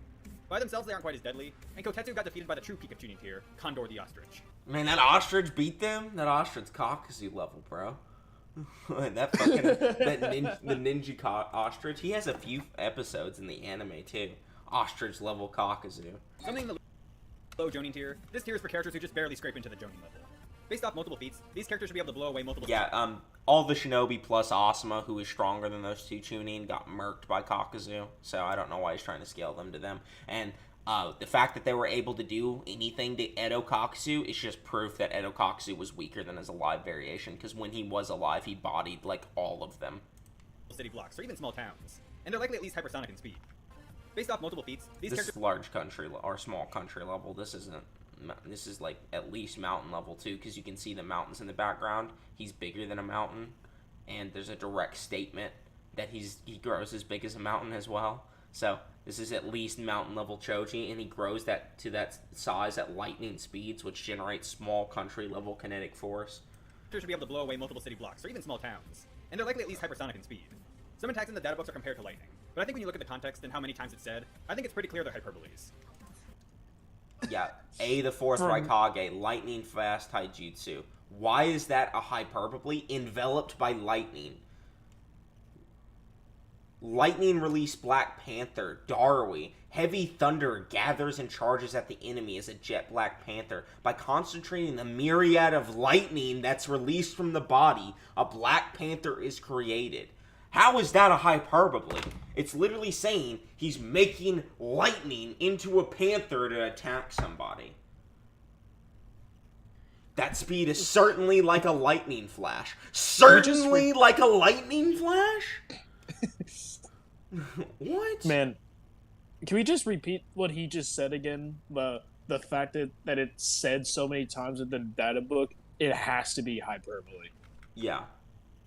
From how many times it's mentioned. Blocks, or even small towns. And they're likely at least hypersonic in speed. Some attacks in the data books are compared to lightning. But oh, I gotta slow it down. I tried to do it at 1.5, I can't though. I think when you look at the and they're likely at least hypersonic in speed. Some attacks in the data books are compared to lightning. But I think when you look at the context and how many times it's said, I think it's pretty clear they're hyperboles. Also, this how many flash times has it's said? Wow. Water release lightning fast bullets. Pretty sure this is actually light speed, if I remember correctly. That's actually a mistranslation of light speed. This is also a mistranslation. This one right here doesn't even say lightning. Attack that severs controls with a flash of lightning. There's no reason that would be a hyperbole. Lightning fast taijutsu. Raikage is enveloped literally in lightning and can move as fast as... There's another lightning speed statement for the Raikage later. Lightning release Black Panther by concentrating the myriad of lightning. That speed is certainly like a lightning flash. Lightning fast bullets. Man, are all of the Choji growing to the size, swelling his limb, felling the enemy at lightning speed. Like, why are all of these just say light? They're all moving at lightning speed, but they're all hyperbole. Hayate Gecko is the very definition of a low Jonin, with his only feat in the manga being him landing a hit on Baki before being killed. He has the lowest total stats out of any Jonin, and hasn't completed any S-rank missions, though he has completed 96 A-rank missions, which significantly dwarfs any of the characters in the tuning tier. According to the data book, he's technically not like that matters. So it makes sense. Yeah, that dude like walks around with Asuma. Like, yeah, sure, he completed 86. Now, how many of those had Asuma in them? Okay, so I don't know. Since he's on the weaker side. And as if to make fun of him, the data book calls him one of the best ninja in the league. Baki does hype him up a bit, so he is at least good for his age. Yugao... What did that say? Hayate was appointed arbiter because of his meaty and judgment. He remains calm in every situation, saves the lives of candidates with his quick and correct reaction. He is one of the best ninja from Konoha. Baki does hype him up a bit. That's a good if he's a Jonin, then yes. Obviously. Yeah. Yugao Uzuki is his lover and an Anbu Black Ops member.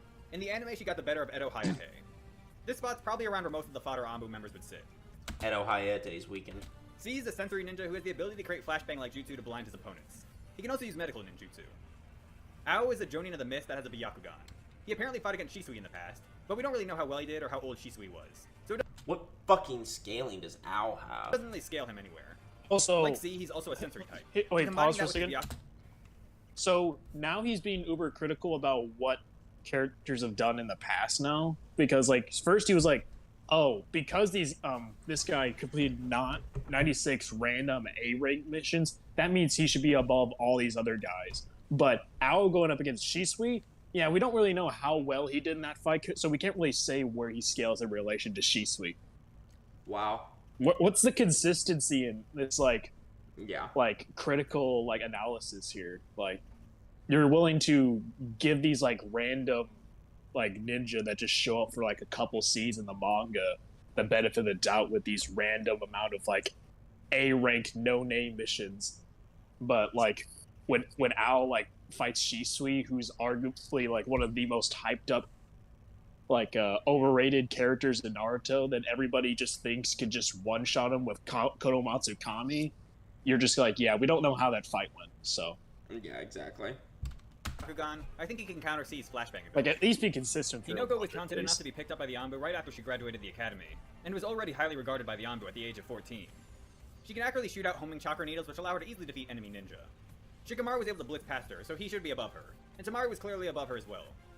The next two aren't on the list, but they're from the same anime arc based on a Shikamaru novel. Ro is another member of the Anbu, but he would be weaker than Hinoko, as his ability of copying chakra signatures isn't very useful in combat. He did use it to take Choji off guard and temporarily choke him, but he was quickly overpowered. Shikamaru also got the better of him while he was brainwashed. Gengo uses his words to instill genjutsu onto others, and managed to brainwash Hinoko, Ro, and even Sai, but his only combat feat is losing to Shikamaru. Karui is a Chunin of the Cloud. Why is he there then? Why are all these characters above all of these other ones? There's no scaling. Like he's just not scaling. They have no scaling. But who studied directly under Killer Bee. She was able to fight alongside Amoe against Naruto, Sakura, and Sai, as well as defeat an unknown amount of white Zetsu with the other shinobi fighting alongside her. The data book says she has the speed of lightning, but this could easily be a hyperbole. Karin before and Why? Why would we doubt that? Yeah, why would we doubt this for no reason? If you're just baselessly claiming things could be hyperbole, then I could say every sentence you're saying right now could be hyperbole too, so I shouldn't take it seriously. Every argument you make could be hyperbole. I could use that in a debate context. Any sentence at all could be hyperbole. Anytime you ever try to scale someone, I could say that could be exaggerated. That could be a figure of speech. Okay, so you have to have context to suggest there is a hyperbole present in order to say that it is a hyperbole. But yeah. Also, like, if her main feats are just fighting white Zetsu, what is there to doubt that she's, like, what anti-feats does she have that would make you doubt that she, like, is not, like, lightning speed? Yeah. Like, why? Makes no sense. Blocking the full power of her ceiling chains was strong enough to keep Orochimaru's experiments in line, and constantly punched Sugetsu's head off, though it didn't really do anything to him. Karin should not be this low. I just realized that he was talking about Karin. She's a sensory ninja with the power to heal others as well as herself, and has a strong physical constitution as an Uzumaki. In the anime, she gets the better of Suigetsu once with one of her chains, so if she uses one of those, she could easily be higher on this list. Okay. Yeah. Do you know what she does in the war? Bro, let's just look it up real quick. Hold on. Yeah. Time to remind everybody how broken Karin is. Yeah.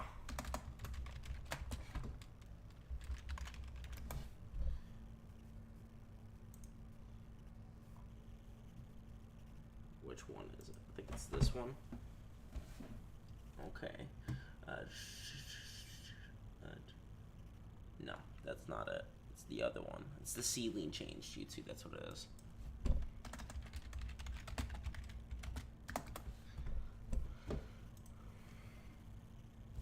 A secret technique of the Uzumaki clan that binds the tailed beast, driving wedges. So yeah, so she has chains that can bind the tailed beast. And I believe she's stated to be better at the chains than Kushina as well, or something along those lines. Well, I think Orochimaru just says that they're like Kushina's and then uses them to, like, destroy the Geto statue. I'm pretty sure that they're just stated to be better, but I'd have to find the statement. There's something about Karin. There's also a planet level statement for her with her chains, because her chains can bind the planet or something like that. Oh, hold on. I gotta find it. Hold on. Man. Nate, can you find those scans for me? We'll come back to it when we find it. Kankuro during the Sasuke Retrieval arc killed Sakon and Ukon. However, they were already fatigued, and Ukon was controlling the main body, which he wasn't used to, so it's hard to scale him based off that feat. I believe he should be comparable to his younger sister, who has lower total stats than him, and she definitely belongs in this tier, so Kankuro should as well. He has also completed one S-rank mission, which backs him up being low Jonin tier. Jirobo in his second state is 10 times stronger than his base, who is already able to lift up and throw a giant boulder, as well as temporarily trap the Leaf Ninja in his chakra siphoning Earth Jutsu. In his second state, he was able to one-shot the Yellow Pill enhanced Giant Choji. In the anime, him and the other Sound 4 were confirmed to be Jonin level, and the databooks say he and the other Sound 4 completed one S-rank mission, which backs them up in the low Jonin tier. He's confirmed on multiple occasions to be the weakest of the Sound 4, which is why he's below the other members of his team. Tayuya goes above him because of that. She has the power to control 3 summons that create a chakra-devouring mist. She also has Sound Genjutsu that can paralyze anyone who hears it. Usually this type of character wouldn't be that great in close range, but she was physically powerful enough to resist the Shadow Possession Jutsu even while at point-blank range, and would have killed Shikamaru if Temari didn't show up. Temari from the Sasuke Retrieval arc is next, as she defeated Tayuya, and unlike with Kankuro's opponents, Tayuya's chakra was stated to have just grown right before Temari showed up. Not to mention Temari has one of the best destructive feats in Part 1, with her summoning Blade Dance Jutsu, which killed Tayuya and destroyed a large portion of the force. Wait. Because of this, she has a chance to... What's up?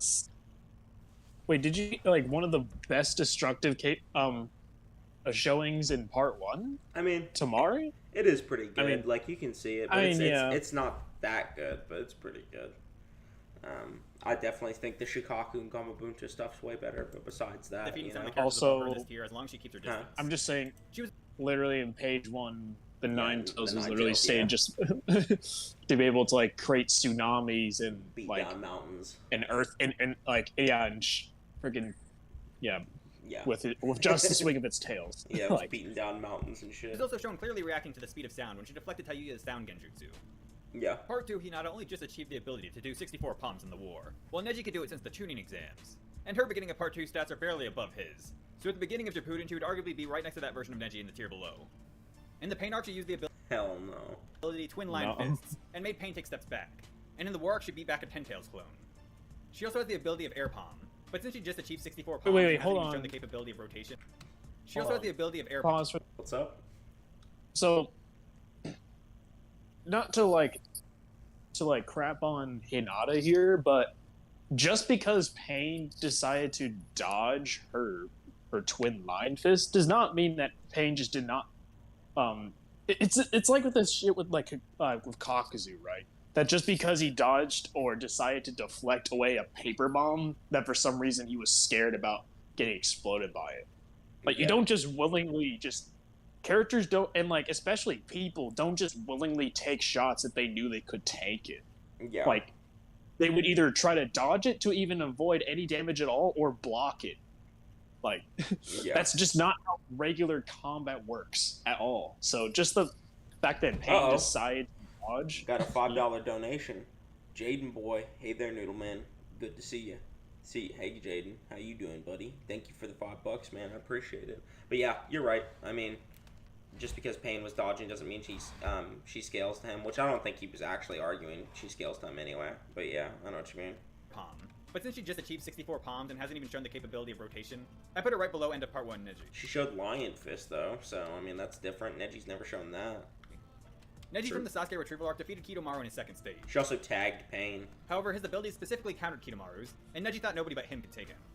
He also said Kidomaru was the strongest person he ever faced, and that Naruto was the strongest he faced before him, which directly scales Kidomaru above Naruto when he used Kurama Chakra against Neji in the tuning exams. Neji pretty much flat out admitted Kidomaru was stronger than him twice, and Kidomaru said he played too much, so that's why I put him one spot above. He has the ability to create webs strong enough to withstand 2 elephants pulling apart on them, or Naruto trying to cut them with a kunai, and they even stopped 2 elite Anbu members. He can also secrete a hardened substance that can protect his body and be turned into weapons. Pretty OP. He can shoot them out as arrows at lightning speeds according to the data book, and even if that's a hyperbole, the destructive power is still amazing, and he's accurate up to hundreds of meters away. Just some dirt spitting up's pretty amazing. If he's within 50 meters, he can attach a chakra thread to his arrow and guide it to his target. If these powers weren't enough, he can also summon a horde of spiders. Akamaru sensed he was far stronger than Jirobo, and it's hard to imagine he isn't the strongest of the Sound 4, but Sakon was directly stated to be the strongest by Kabuto. An argument can be made against this, as Kidomaru says Neji was the first one to drive him this far since Kimimaro, which would imply Sakon hasn't unless they've never fought before. He's the first to drive him this far since Kimimaro. However, Sakon shares his body. And you know who put the hands on Kimimaro? Drunk Lee. Yeah, Drunk Lee. Yeah. Why isn't he higher? Drunk Lee needs to be like from here to like here or something, like above here. Kimimaro, which would imply Sakon hasn't unless they've never fought before. However, Sakon shares his body with Ukon, his older brother, essentially making 2 for the price of 1. So it's possible Kidomaru is the strongest individually, and Sakon and Ukon together are the strongest. Since they literally come attached at the hip, I place them as if they're one singular entity. They have the ability to summon a Rashomon Gate, and Ukon can enter his opponent's body and kill them from the inside. If Kankuro didn't come to save them, Kiba and Akamaru would have been killed by them. Part 1 Naruto accessing Kurama Chakra vastly amplifies his power. In Chapter 1, it is likely he accessed some of it to take down Mizuki, which would already put him in tuning tier. He later clearly accessed it after he thought Sasuke was killed by Haku, and it was stated his chakra was greater than even Kakashi's, and he was able to stomp Haku. Based off those statements, he could be argued higher than this, but there's more to winning a fight than just having more chakra, and Haku was going easy on him. In the Forest of Death, he managed to deck and stop a giant snake summon. He admits that. And Haku was going easy on him. What? Wait, then what was the point of you saying that like pointing out Sasuke's perception of Haku? If you were then just going to admit later, oh, Haku was also holding back against them. I don't get it, bro. In the Forest of Death, he managed to deck and stop a giant snake summon. He later uses Kurama's chakra to defeat Neji in the tuning exams, so he would be somewhere above him, but below Kidomaru due to the Neji statement I brought up earlier. He uses it again in the Gaara fight, and quickly forces Gaara to go into his full Shukaku mode, so he was stronger than partially transformed Gaara at that time. He managed to summon Gamabunta and defeat the Gaara-controlled Shukaku, so as long as Gamabunta listens to him, Naruto could actually be argued as high as the low Kage tier. What Kage can Gamabunta beat that has feet? Tsunade one-taps him. Okay. Minato literally can just do whatever he wants to Gamabunta. He's his fucking summon. He could just reverse summon him and send him away. No, I'm just playing. But Minato, you know what? What would Minato do to Gamabunta now I'm thinking about it? Oh no. Oh no. Oh no. He tanked an air bullet, bro. Oh man. Are we really going We're just not going to talk about that. We're going to in the final valley fight with Sasuke, once he used Kurama Chakra, he started whooping Sasuke. Yeah, let's leave that up to the chat. What would After unlocking the third what would Moe Minato do to Gamabunta? Sasuke started to be able to track Kurama and enhance Naruto's speed, and was able to beat him back and force him into his one-tailed state. He might not have the raw power of Naruto accessing Kurama Chakra, but if Naruto can't tag him, Noodles. that doesn't really matter. What? I think you got a $5 donation. Got another one? From Dang, Dane. Gabriel. Yo, Jirobo is above Karin. So part 1 Choji with Butterfly Bomb is above Edo Hiruzen, question mark? Why? Assuming that's supposed to be War Karin. Yeah, I mean, he was including part 2 feats. So Karin defeated the Gura statue when Hiruzen was only stalemating it. Edo Hiruzen could only, like, equal it, and Karin just, like, sealed it immediately. So, yeah, he's putting Jirobo above that Karin. And above Hiruzen. Summoning in the mid-Jonin tier, these characters are your average Jonin level fighters. Alright, pause. They should at least have the power to destroy... What's up?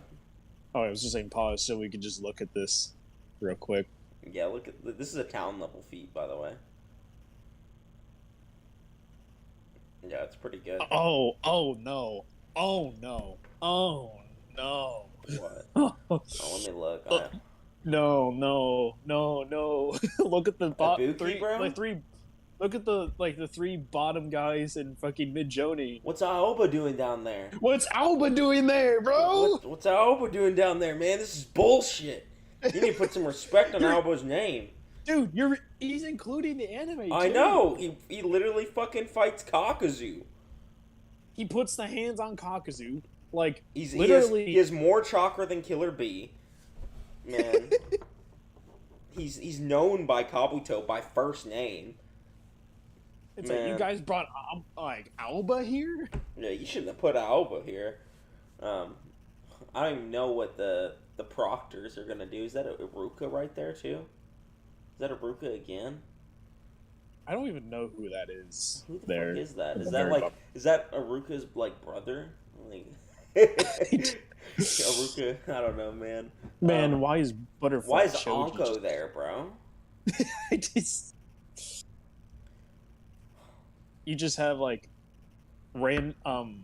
Bro, you also have what's that shit sand ninja doing up there? The only thing he does is be relative to Hayate and get bodied by Gaara, I'm pretty sure, or something. Like, he literally just got, like, one shot. He's horrible. Also, we're gonna have the girl that's just known for having really big tits, just randomly there. Like, what does she do? Samui, she might react to Kinkaku and Genkaku. No, she gets, like, beat up by them in base. It's probably going to be another thing where either he looks at the stat blocks of her or just says, "Oh, look how many S rank missions she's been on," or "Look how many A rank missions she's been on." Abiki's up there too, but Abiki isn't even a good fighter, so I don't know what he's doing. Also, wait, hold on, go back. Yeah, wait, play it just a little bit so we can see the in tears. the Jonin tier, these characters are your average. Look, who was that sound guy again? Sound guy? I mean, not the sand guy. I think his name's like Baki or something, or like. Look who's right directly above him. Oh man, Shizune. What the fuck does Shizune do? I guess she like gets bodied by Kabuto, and gets her soul taken during the pain arc. Dumb. Kurenai below Shino? Why? And then you just have like Genin Butterfly Choji above Kurenai? What the fuck are you on? You're smoking crack, bro. Oh boy. Let's be fair with Chino. There is a KCM level feat for him later. Okay? He does have a KCM level feat in the anime. Not in the manga, but in the anime. Okay, he reacts to that bug dude that was able to swap hands with KCM Naruto. Okay, it was a clone of KCM Naruto, but still really good.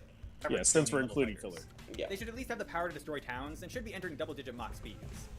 Raito and Genma are in this tier, as even though they lost to the Sound 4, it was a 2v4, and they pushed them to their second state and still gave them trouble. Not to mention this was after they just finished a mission and were low on chakra. So one-on-one, they should be above any of the Sound 4. Genma's total databook stats are higher than the Sound 4's, and he's completed 74 A-rank missions and 2 S-rank missions. Trash. He also stopped one of their kunai by spitting his toothpick. Aoba can call on crows to annoy and hinder the vision of his opponents, and he can send his chakra through strings attached to kunai to paralyze his foes. Okay, let's describe what happens in these two fights, bro. Okay. So firstly, look what he does to Kakuzu. That, for one. Okay. For two, he's also literally just able to swap hands with him in taijutsu. If someone could pull that up for me, that'd be much appreciated. Nate, if you can pull that up for me, just Aoba doing that. But then after that... And he can send his chakra through strings attached to kunai. He sends his chakra into Kasame. Kasame starts absorbing his chakra. And after absorbing his chakra for a longer time than he absorbed B's chakra, Aoba still has some chakra left over, whereas B passed out. So it just proves Aoba has more chakra than B, and also, more chakra than B. It also has the power and speed on the level of base Kakuzu. OP, bro. What happens when just Aoba squares up to the rest of all the characters that he's listed so far? First, paralyzes them with this, and then just, decides to beat the shit out of them. Yeah. What are any of those characters gonna do? He just paralyzes them, then beats them to death. Aoba's just a fucking monster. Hold on, I gotta go grab my charger real quick. I'll be right back. Entertain them, Surfbone. Intermission. Alrighty. Intermission. Alrighty. Aoba slaps Minato. Facts. That is incredibly facts. Itachi put Kakashi in a coma. They were lucky Tsunade could later save him from. Yeah. Yeah, Itachi put Kakashi in a coma, and that was Itachi blatantly just not trying to kill them. Which, Kakashi mentions on multiple occasions that Itachi's could have killed them at any time. And this was Asuma, Guy, and Kakashi there at the same time, and Kurenai.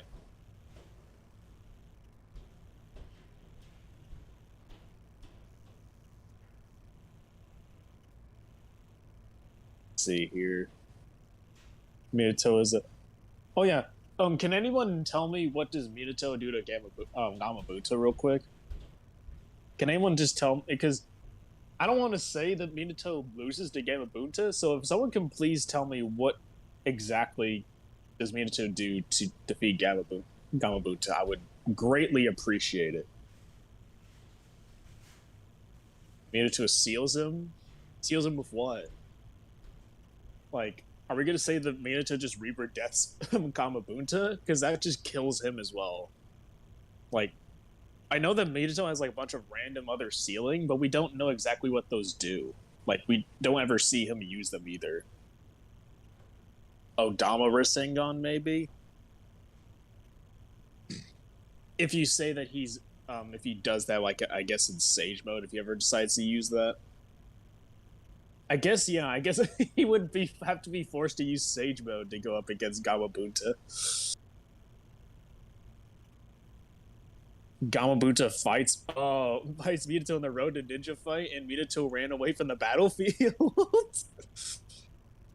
No way, that's real. Oh no. Wait, I need to look this up now.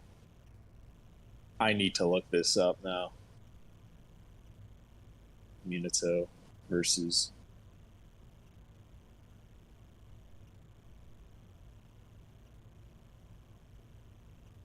full fight.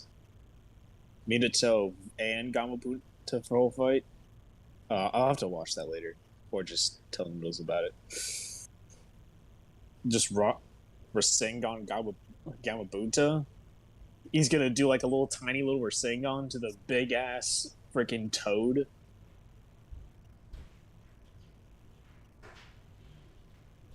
Didn't Minato use a different sealing to seal the other? He sealed one half inside Naruto and then one inside himself, and he used the Reaper Death to do that because he realized there would be too much power to bestow within himself to do that.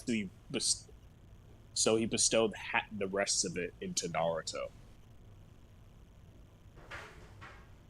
Actually, no, I think it was the other way around. He couldn't seal the entire thing inside Naruto, so he decided to seal the other half in himself.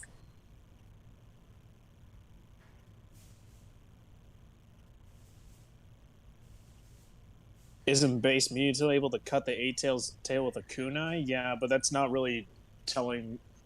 I think Noodles explains it in his Minato versus Turbomama video that that's not much of a feat, since there's not really much durability feats for like the Eight-Tails tail.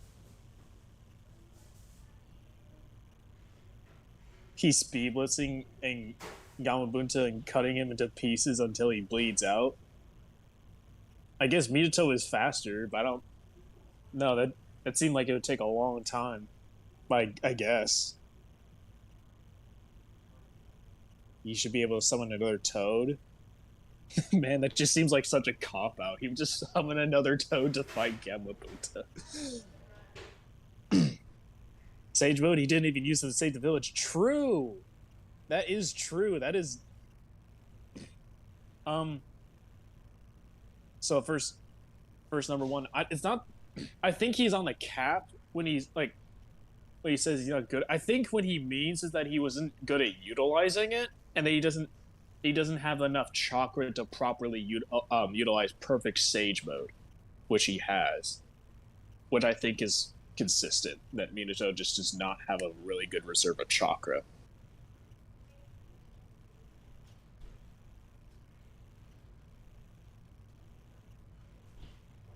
Gamabuta's the strongest toad, so yeah, even if Minato summons another toad, it's not like he's gonna actually defeat him with that, so...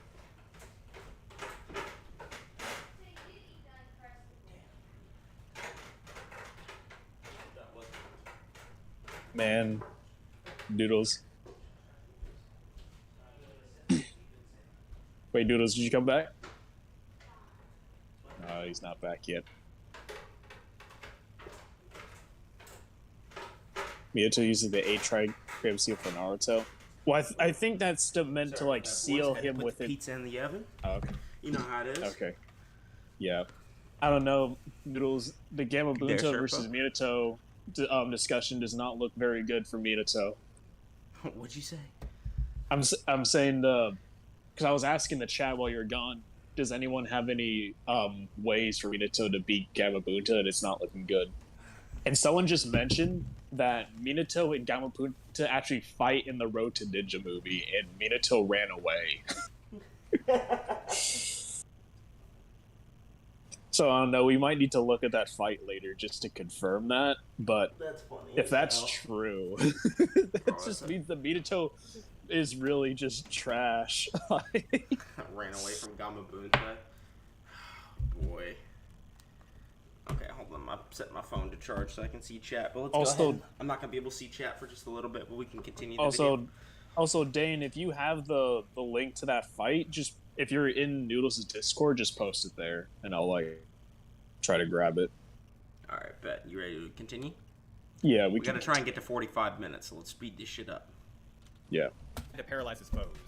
Unluckily for him, the only person we ever see him do it to can absorb chakra. In the anime, he was able to fight hand-to-hand with Kakuzu for a bit. He's still conscious after that. There we go. Yeah. He's still conscious after that. The only B wasn't, though. The person we ever see him do it to can absorb chakra. In the anime, he was able to fight hand-to-hand with Kakuzu for a bit. Anko was Orochimaru's pupil and has many of his abilities. She was able to fight against a clone of him, who she almost accidentally committed a double suicide jutsu with. In the anime, she put up a small fight against Orochimaru-infused Kabuto. She's completed 89 A rank and 2 S rank missions. Ibiki is virtually featless in the manga, but he has decent stats in the databook. It's called one of the most experienced and skilled among the Leaf. So basically, he had no scaling for Anko, and let's see what he says about Ibiki. And has completed 79 A rank and 3 S rank missions. In the anime, he shows the capability to summon powerful torture devices against one of the paths of pain. Ibiki and the previous 4 characters were actually special Jonin, and the next 5 are true Jonin, which is part of the reason why they're higher. I thought that wasn't just Ibiki, that was Ibiki plus the ninja. So the only reason they're... So you said the only reason that they're there is because they're Jonin? Yeah, even though Naruto was a Genin in the war arc. I don't get it, bro. Of Omoi and Karui, and she's stated to be a valuable and capable person.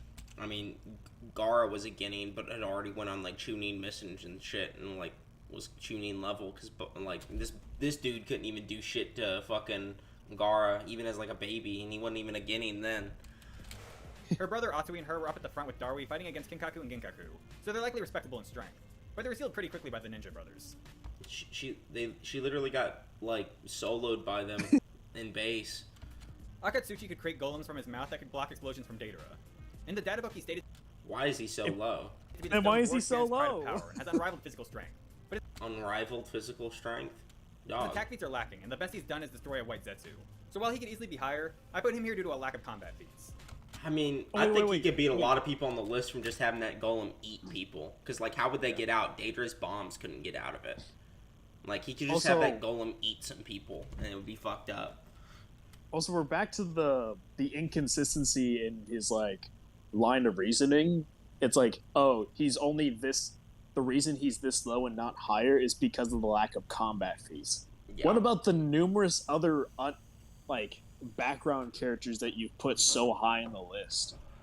Like, you put them solely based on the fact that they've done a bunch of A-rank missions that we don't even know about. Yeah, we don't even know what happened in them. They're just A-rank because they're important. And, like, we don't know if they was just escorting the Demayo or something to get some random, like, rogue ninja.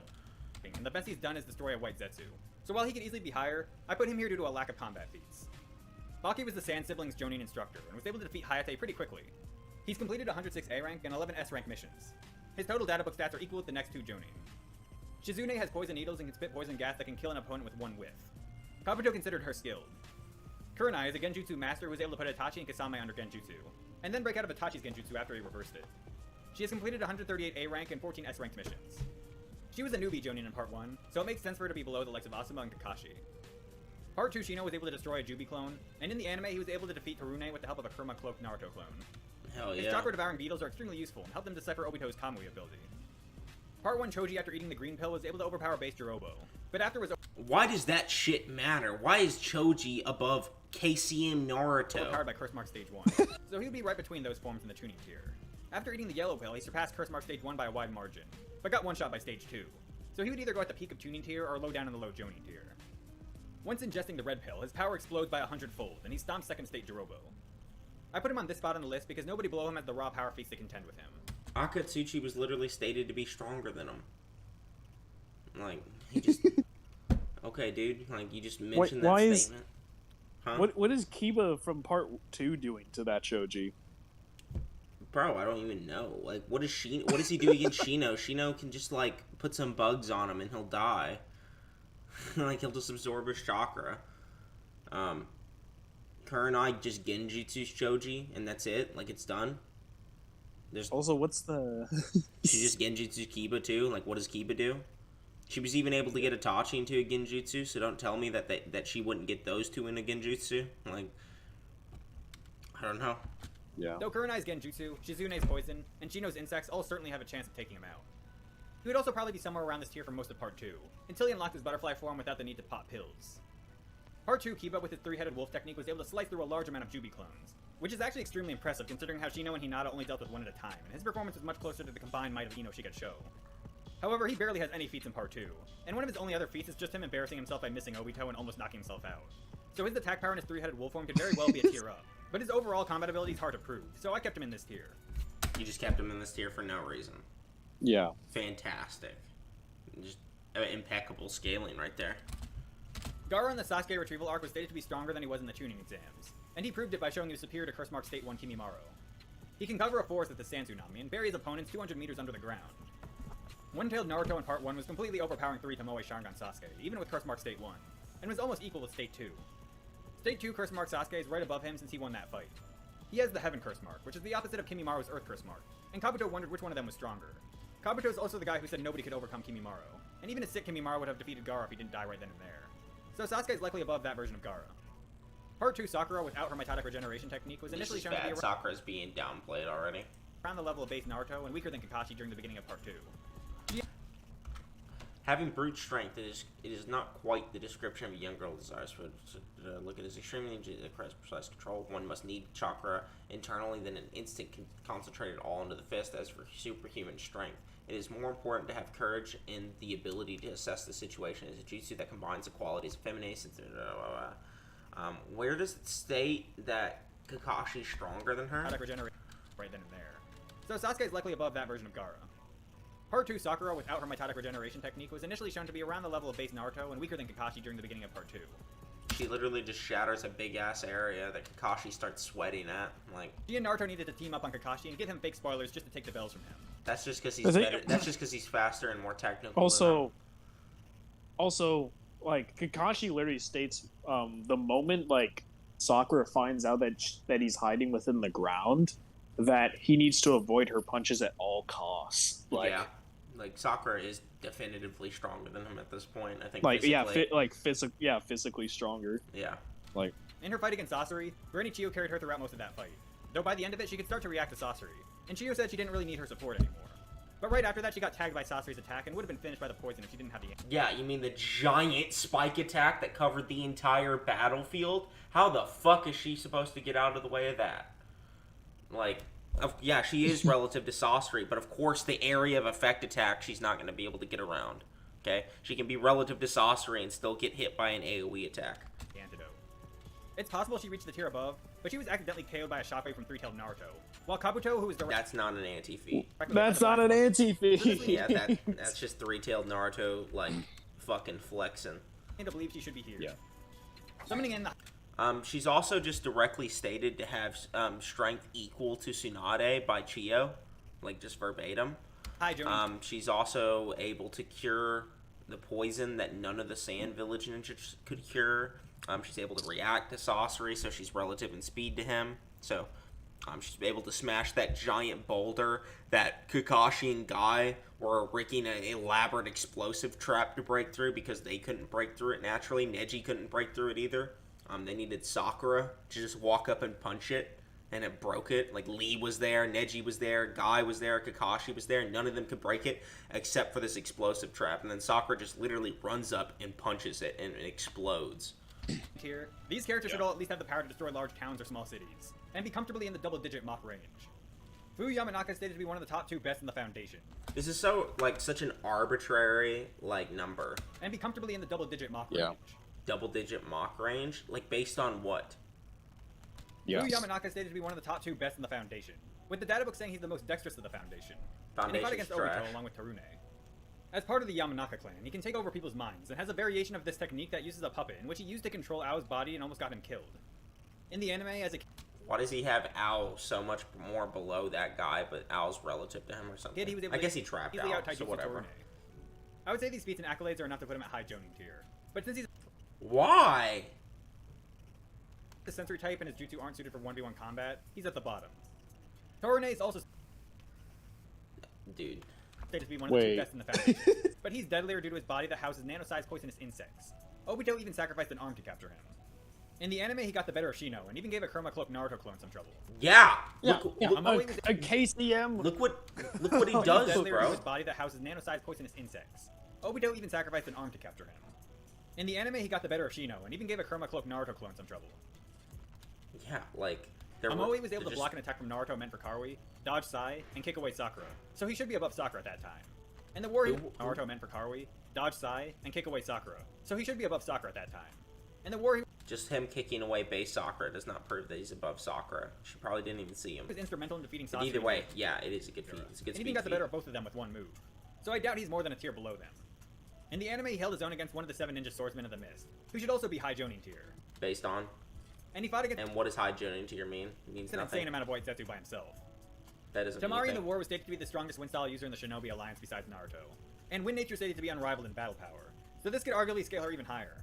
However, Battle powered bullshit. It's stronger than a Susanoo? No, it's not. So, she doesn't have okay. many feats, with her only notable feat in the war being slightly damaging the third Raikage, which is extremely impressive. But wind counters Yeah. lightning, Because no one could even cut him except a BG bomb. That's the good feat for Tamari. So now we have BG level Tamari. and it was a feat shared with other ninja, making it hard to scale from it. Oh, then no, it's trash. It doesn't mean it has any skill. Kankuro at the beginning of Shippuden would probably be in mid Jonin tier, as he was defeated pretty badly by Sasori. But during the Horribly. war arc with his Sasori puppet, he's easily high Jonin tier. There's Why? All he does is beat like a suicidal sorcery that doesn't know what art is anymore, and he just basically like just sits there with no puppets, wondering what to do with himself, depressed, and then he's also an Edo Tensei, so he's severely weakened.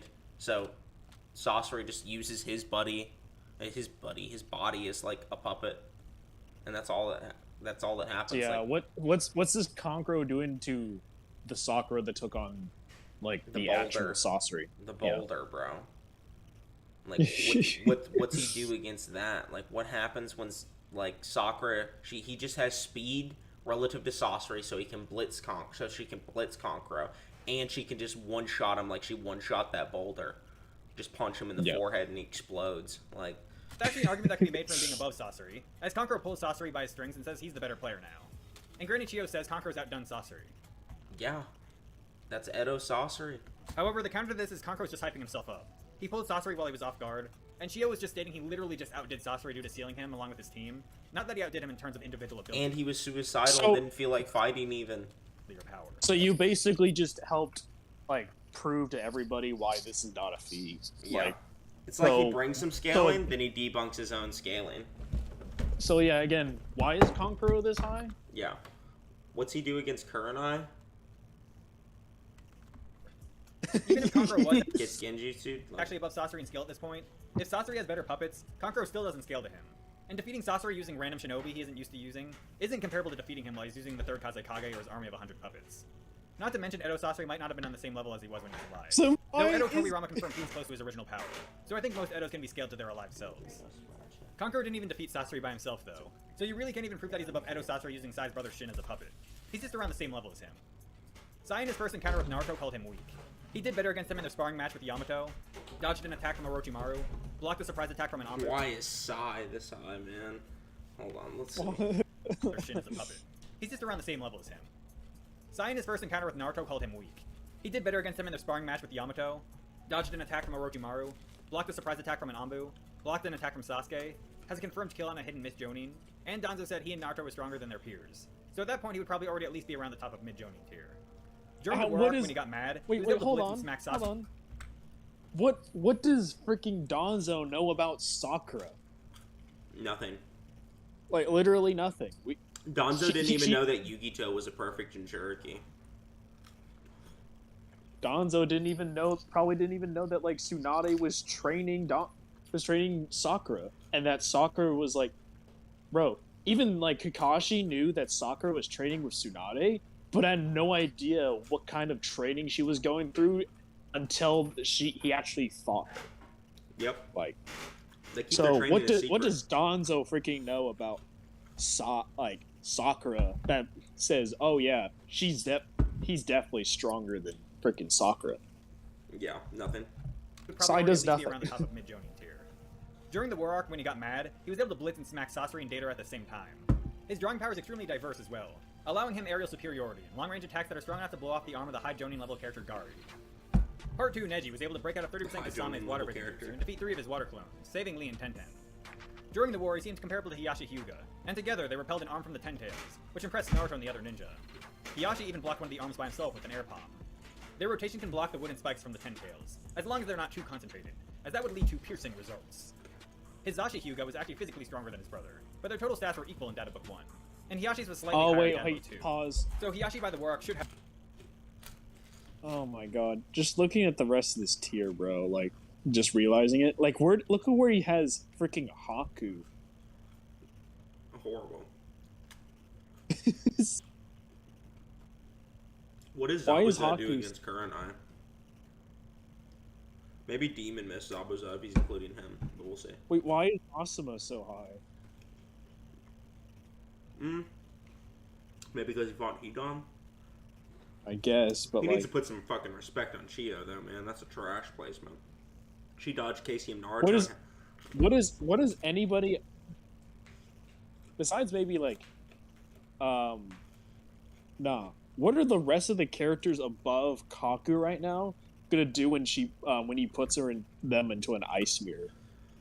Oh, man. They just get blitzed and die. Like yeah. Man, what's Yamato doing there? Have the edge. Zabuza was known as the Demon of the Mist, and even as an untrained child, killed over 100 trained Academy students. He was an opponent dangerous enough to make Kakashi take out a Sharingan right away, and even got the better of him at one point. His total stats are above everyone below, and his total ability rating is 5. You could try to downscale him by bringing up how early Part 1 Sasuke defeated his 10% clones, and how that should theoretically make all the Sound 4 and Sasuke in the Curse Mark State 2 stronger than him, since that form gives them a 10 times boost. But I believe the narrative strongly suggests that Zabuza's high Jonin tier. Suigetsu and his brother Mangetsu were both hyped up as the second coming of the demon. Whoa. What? The narrative just implies that he's just in high Jonin tier and above all the Sound 4 for no reason. Because the narrative said so, man. Didn't you hear? Okay. Didn't you hear about the narrative, the magic narrative? Yeah, the magic narrative. Okay, let's get something out of the way real quick to everybody in the chat right now. Just adding the word narrative into any argument does not mean anything, and anything makes your argument more redundant. Just saying that the narrative says something is not proof. Like, because anybody can have their own interpretation of the narrative, right? And just saying, oh, the narrative says this, everyone has their own interpretation of the narrative, so that doesn't mean anything.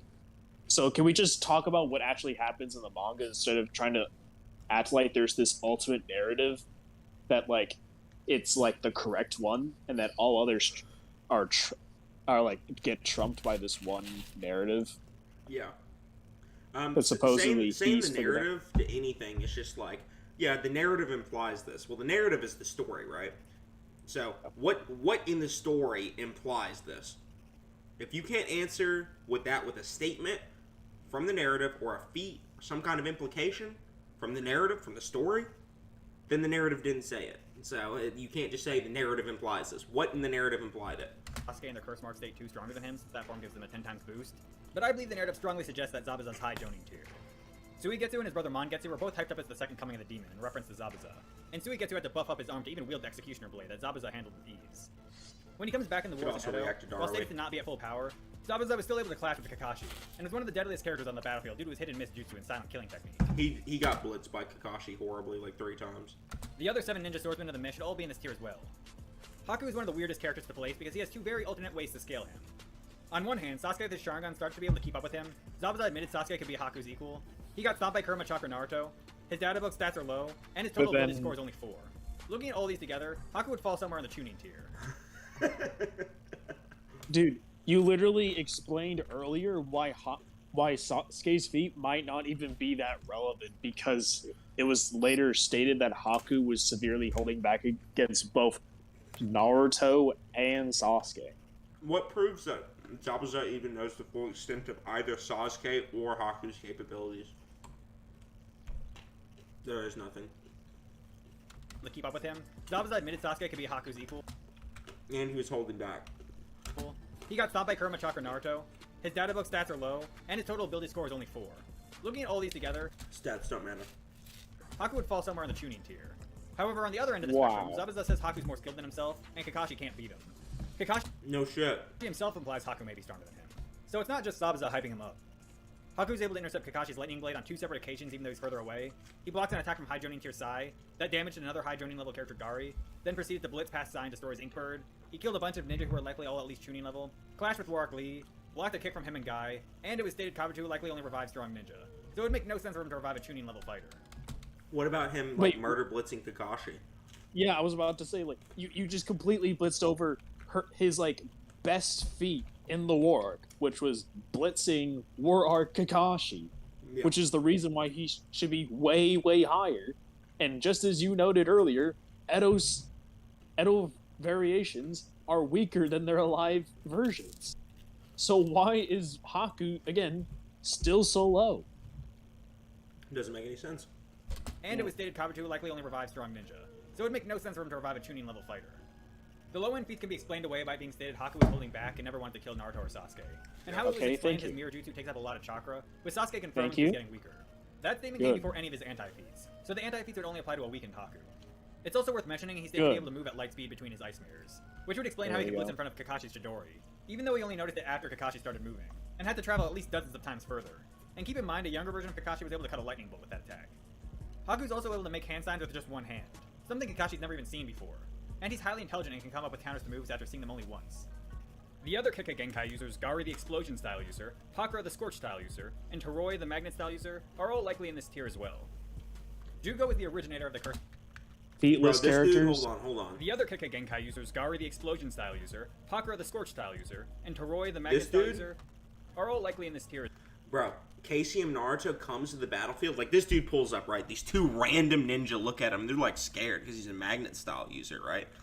And then a clone of KCM Naruto runs up to him and just punches him in the face and he dies. And that's it. Like, that's the entire encounter. Why is he up here?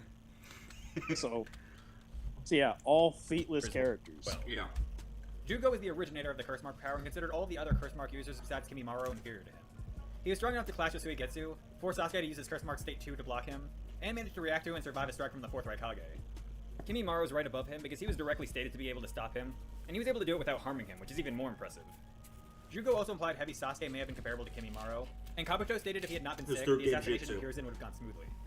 These So- feelings should at least put Prime Kimimaro in this tier, and his total data So book what stats does- being equal to Zabuza. Wait, Prime? Prime Kimimaro Prime reacts to KCM Kimimaro. Naruto, man. He's not even Also, using the anime yeah. feat where Chio and Kimimaro react to fucking KCM Naruto's Rasen Shuriken. Was also back this. Also, what is Jugo doing to Haku? Please tell me what Jugo does to Haku, please. He gets a needle thrown in his neck and he falls over. Because it attacked the vital area. So, in an anime flashback, he was able to stomp all the Sound 4 at once. If it wasn't for him being sick, he clearly would have killed Retrieval Arkara. And even while sick, he still managed to create a bone forest and get out from under 200 meters of earth. Sick-based Kimimaro was stomping a bunch of Kurama-enhanced Naruto clones, so he would at least be near the top of low Jonin tier. And his Curse Mark State 1 form was even stronger than that, being able to resist Gaara's sand from crushing him with bone armor. Drunkenly murdered this dude! Oh my god. He was forced into Curse Mark State 2 by Gaara, so Sick State 1 Kimimaro is definitely below him. In the war arc, he fought alongside Chio against powerful samurai, Bufune, and a Kurama Cloak Naruto clone, and managed to last until the Edo Tensai Jutsu was undone. Yamato was clearly above early Shippuden Naruto, Sakura, and Sai. He was able to fight back against base Sharingan heavy Sasuke while holding back, though Sasuke likely was as well. Yamato is one of the only wood-style users in the series, and can basically instantly create an entire neighborhood. He can also reform massive parts of the land and create a large waterfall in barely any time at all. He was acknowledged as the top of the Yanbu Black Ops, and has completed 305 A-ranked and 35 S-ranked missions.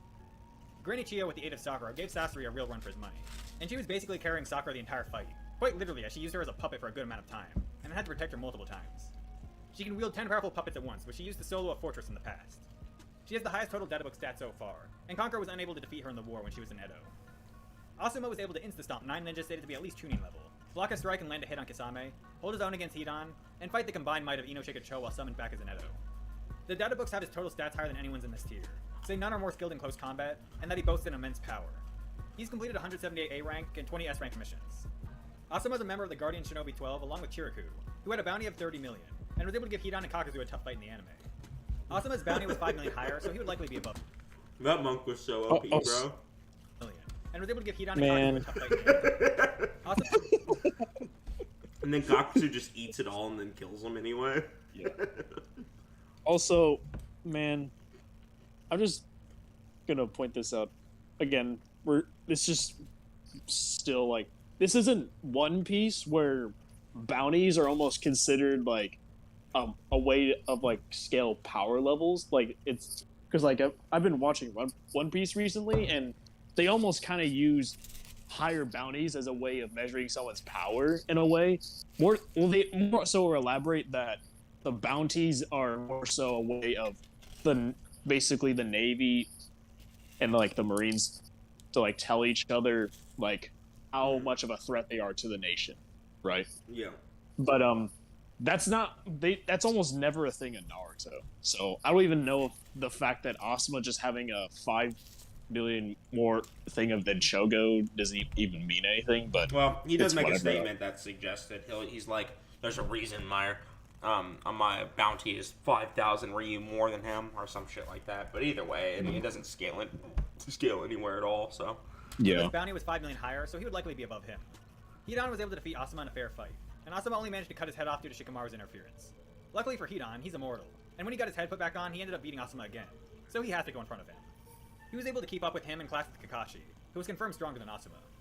Even though he's immortal, he becomes helpless if he's dismembered, so anyone significantly stronger shouldn't have much problems with him. Shikamaru was fast enough to dodge a surprise attack from Kakuzu, consistently keep up with Hidan, caught him with the Shadow Possession Jutsu in a fair fight, and was actually able to accurately dispense blood on Hidan's weapon mid-swing without him even noticing, which is honestly insane. His Shadow Stitching Jutsu is powerful enough to pierce Hidan, who is barely affected by Asuma's Fire Style Jutsu. And if it was almost any other ninja, Shikamaru did blitz Hidan, they would be dead. He scales to Kakashi in speed, has a jutsu that can pretty much one-shot kill most enemies, and with his 200 plus IQ, he's smarter than almost every, if not every character in the series, which is extremely important in ninja combat. I think a lot of people underestimate how powerful Shikamaru really is. It did seem to have I agree with this. Against Asuma in the war, but it was mostly due to Choji choking like a chicken, and nothing really proved in alive Asuma would beat Shikamaru in a fair 1v1, though I do think it's definitely possible, which is why they're in the same tier. Kabuto stayed to be on the same level as Kakashi multiple times during part 1, and I already established Kakashi's above Asuma. Kabuto held his own against Tsunade, and even outright defeated her after he was refueled by a military ration pill. He can sever his opponent's muscles or internal organs with just a light tap, and is a medical ninja that can heal his own wounds. Tsunade even admits his jutsu instincts and sharpness surpass hers in her prime, so the fact he can keep up with a Kage level opponent and is confirmed to be part 1 Kakashi level puts him at the top of this tier. Summoning in the low Kage tier, these characters tend to have city small mountain level attack power, and are likely in the mid to high. Didn't see very many issues with that. That was actually fine. Mock range and speed.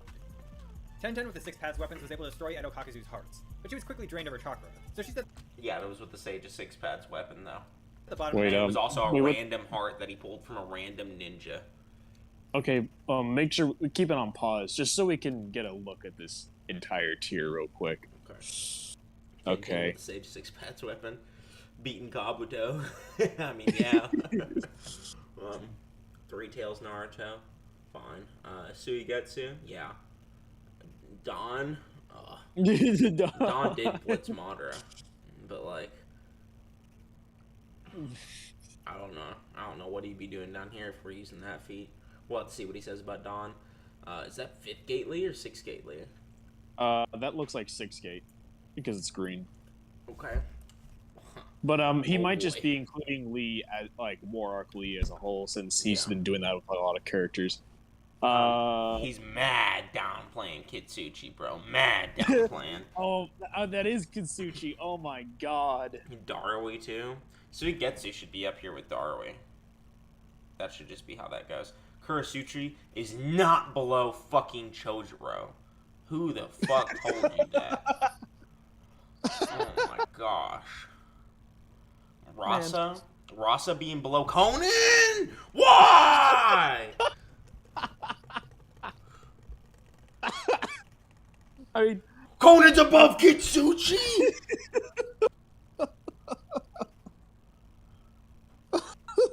Above Ken and Gin! This better be the 10,000 paper bombs. Like, that better be the only reason that's why. what I'm thinking, bro. Yeah, that better be the only reason why. But if that's the case, why the fuck does Sasori and Datara beat her? Like... Yeah, that's true. And Kakazu. Is there any proof Kakazu could withstand that shit? He can't even hold his... Can he hold his diamond armor that long, even? You know what? Kakazu might just tank that shit, actually, now that I'm thinking about it. Kakazu would eat the 10,000 paper bombs for breakfast. They don't have fucking multi-continental AP. What am I talking about? He would just sit there, like, laying in the blast, like a floaty. He'd get beat around like he did against that monk, tank it, and then he'd just walk up and punch Kona in the face, and she would die. Wait, look who's right above Kakazu. I know, it's dog shit.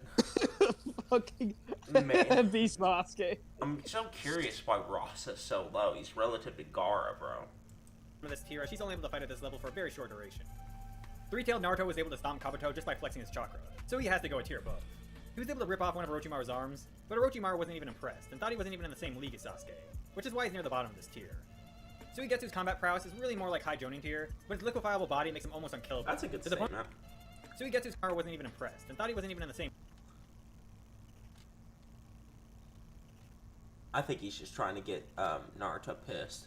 I don't think he's being genuine there. League is Sasuke. I think he's literally just saying that to get a reaction out of Naruto. As soon as he says that, Naruto's like, squelch! Like, he's already starts bubbling up more. Which is why he's near the... And Orochimaru would be that dude just to troll Naruto into getting more pissed off so he can see more of his power. Bottom of this tier.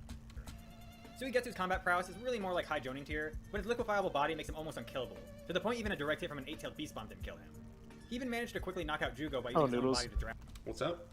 That actually might definitely be the case, because he literally says right at the start of the fight with Naruto, he's like, let's see who's more powerful, you or Sasuke. So it's almost like he was literally there just to judge how powerful Naruto was, and not that he was actually trying to tell him where he was. He was just trying to get Naruto to get more pissed off so more of his anger and power would come out so he could judge it. Makes sense? Around him. If he's by a large body of water, he becomes strong enough to temporarily push back the 8-tails. So if he's near... Oh my gosh, that! ...his own body to drown him. If he's by a large body of water, he becomes strong enough to temporarily... It looks like 8-tails jump back. And then, what, bro, the next panel is literally the 8-tails firing a Biju bomb. And by the way, it looks horrifying in the anime what B does. Let me just show a fucking image of that. Hold on. B uses against Team Taka. Let's see if we can find that real quick. Alright, hold on. We're gonna fast forward through this.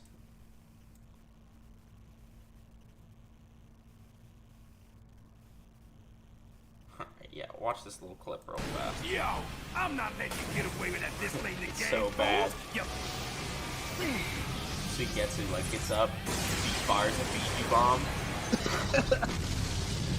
What it does, bro. Like, is that Lord Killer Bees? What is it, Sensei? Let's go. Yes, sir. Bro, look how much he destroyed, too. But, like, Suigetsu was just at the front of that blast. And that's Suigetsu in the middle. Yeah, Suigetsu's not B level. He did live, though. So, I mean, what the fuck? But I don't know how he lived. Yeah, Man. someone's like, he left him naked. He left him, like, in the water. Yeah. ...temporarily push back the 8-tails. So if he's near the water, I think he's easily at least low Kage level in power. Tsunade's lover Don was powerful enough to need Chosen and multiple other... How about him just reacting to Darui and the Raikage? That's pretty good feats for him. Those are the best feats he has. I think he's easily at least low Kage level in power. Tsunade's lover Don was powerful enough to need Chosen and multiple other ninja to stop him. Chosen is called the least highest war potential in the data book, and was able to block Asuma's fire style. He said least. I think he meant most, because that's what's stated. Jutsu. Chosen is called the least highest war potential in the data book. He says least high. Chose is called the least highest war potential in the data book. That sounds like he's the worst fighter. And was powerful enough to need Chosen and multiple other ninja to stop him. Chosen is called the least actually highest war read what it potential in the says. data book, and was able to block Asuma's fire style jutsu. and stop an attack from Nine-Tailed Cloak Kinkaku. So he should either be near the top of the tier below, or the bottom of this one. Dawn needing him and other ninja working together to stop him should easily place him in this tier, and he was narratively implied to be a Kage candidate, so him being in the low Kage tier makes sense. Not to mention he has one of the most broken jutsu in the series, being able to have his spirit leave his body and possess his opponent to collapse their soul from the inside. And so even characters like Suigetsu are safe.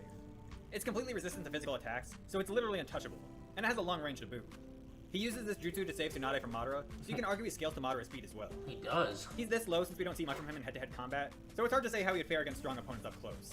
Madara was holding back during that fight, though, so. So again, the inconsistency in his own logic, he's not placing him any higher because of lack of combat feats.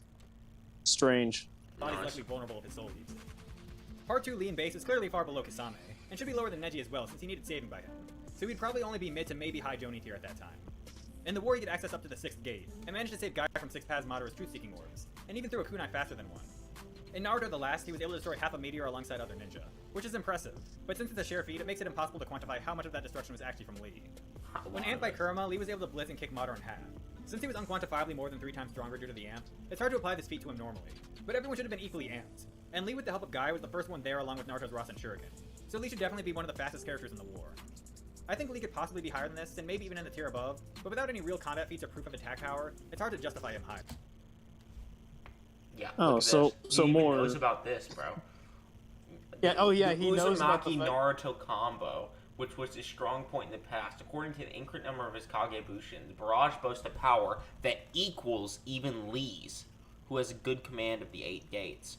Okay, it's talking about the Uzumaki Naruto combo that Naruto used on Kaguya. It's saying that's equal to Lee in power. So yeah, just gonna leave that Kinkaku there. and Ginkaku and base have 6 Paz weapons that can seal their enemies, as well as ones powerful enough to destroy Kakuzu's hearts. They were the worst criminals in the Cloud's history and made the 4th Raikage feel the need to join the battlefield himself. Yeah, he not only that, he didn't feel like the reason he didn't want to join the battlefield himself was because he didn't think like anyone could beat them. Anyone on the battlefield, so that includes Darui, that includes Naruto. He didn't think any of those people could beat Ken and Gen. Okay. He also that includes like any other shinobi he knows about, so that could be potentially some good feats. Maybe that means he doesn't even think B could beat him. Ooh. Gurotsuchi managed to restrain Orochimaru's cell-enhanced Kabuto and force him to leave his body and run away. Yeah. She helped her father Kitsuchi create a massive earth jutsu that erupted thousands of white zetsu out of the ground. Yeah, look at this. She later becomes the next Tsuchikage. Kitsuchi create a massive... It's a technique that sprouts the earth of the underground into the air and a huge mountain above the ground. It can swallow all things that are in the earth, and things that have been dragged into it are expelled high into the sky from the hole in the summit of the mountain. It's a technique that changes the topography of the earth, and it's effective if it's used as a surprise attack, not only to aim at enemies underground, but to also disarrange them, disarrange the foothold and so forth. It just creates a mountain and sucks in the earth's insides and changes the topography of the earth. Massive earth jutsu that erupted thousands of white zetsu out of the ground. And she was 50% She later of that becomes the with next Kitsuchi. Tsuchikage, so it would make sense for her to be in this tier along with the other 2 future Kage who come next. Jotaro was able to blitz and chop Black Zetsu in half, impressing Zetsu with the speed of his weapon's change of shape. Zetsu at that point was holding back, so that's a bad feat. He wasn't using his full power. Later, he's able to fucking blitz War Kakashi, so. And chop Black Zetsu in half, impressing Zetsu with the speed of his weapon's change of shape. Madara also specifically told him not to expose everything too early and to wait until his signal. The Kurama Cloak Naruto clone calls him pretty good. He was able to knock back a tired Mangekyo Sharingan Sasuke as well. Dari was shown to clearly be above base Kinkaku and Ginkaku, landing multiple decisive strikes on them. He avoided being sealed by pure luck, but it was a 2v1, so it isn't much of an anti-feat. His jutsu... Darui was trash against version 2, or yeah, I think it was version 2, Kinkaku and Ginkaku, and we also couldn't tag them at all. Laser Circus is extremely fast, being able to blitz Kinkaku and Ginkaku, and is arguably light speed. Not arguably, it is light speed. It's directly stated to have multiple light rays emitted from the joined hands. Though it moving alongside with other jutsu contradicts this. That just means those other jutsu are also moving at light speed. During the 5 Kage Summit, he pushed back Sasuke and defeated Suigetsu in a fair 1v1. But his lightning style is super effective against Suigetsu. I don't think he defeated him, really, but yeah, he's still alive right there. He just pinned him. Kitsuchi was the captain of the close-range battle unit in the war, and Kurotsuchi's father. He's able to make small mountain-sized slabs of earth slam into each other, crushing whatever's... Hold on. His strong arm and earth manipulation that he uses to slaughter the enemy is famous throughout the entire world. Mountains are split by the release of his earth jutsu. To start, rock is gathered into his fist and then is used to strike the enemy, sending them flying. His fame even rose further. He led 10,000 shinobi. His strength was made apparent all over the world. The strength, oh man, I wish I could see the rest of this page because it says something crazy. Kurotsuchi's father. But he was able to temporarily hold down the Ten Tails, crushing whatever's caught in between. He used this jutsu to restrain the Ghetto statue and the Ten Tails, though both broke free. He also decked Nine-Tailed Kinkaku in the face. Yeah, the that's fourth OP. Kazekage Rasa was strong enough to that makes him faster than Darui, and it also makes him really strong. Ogawa's sand with his gold dust, and managed to stop Shukaku's sand and subdue him in the past. Konan has completed 30.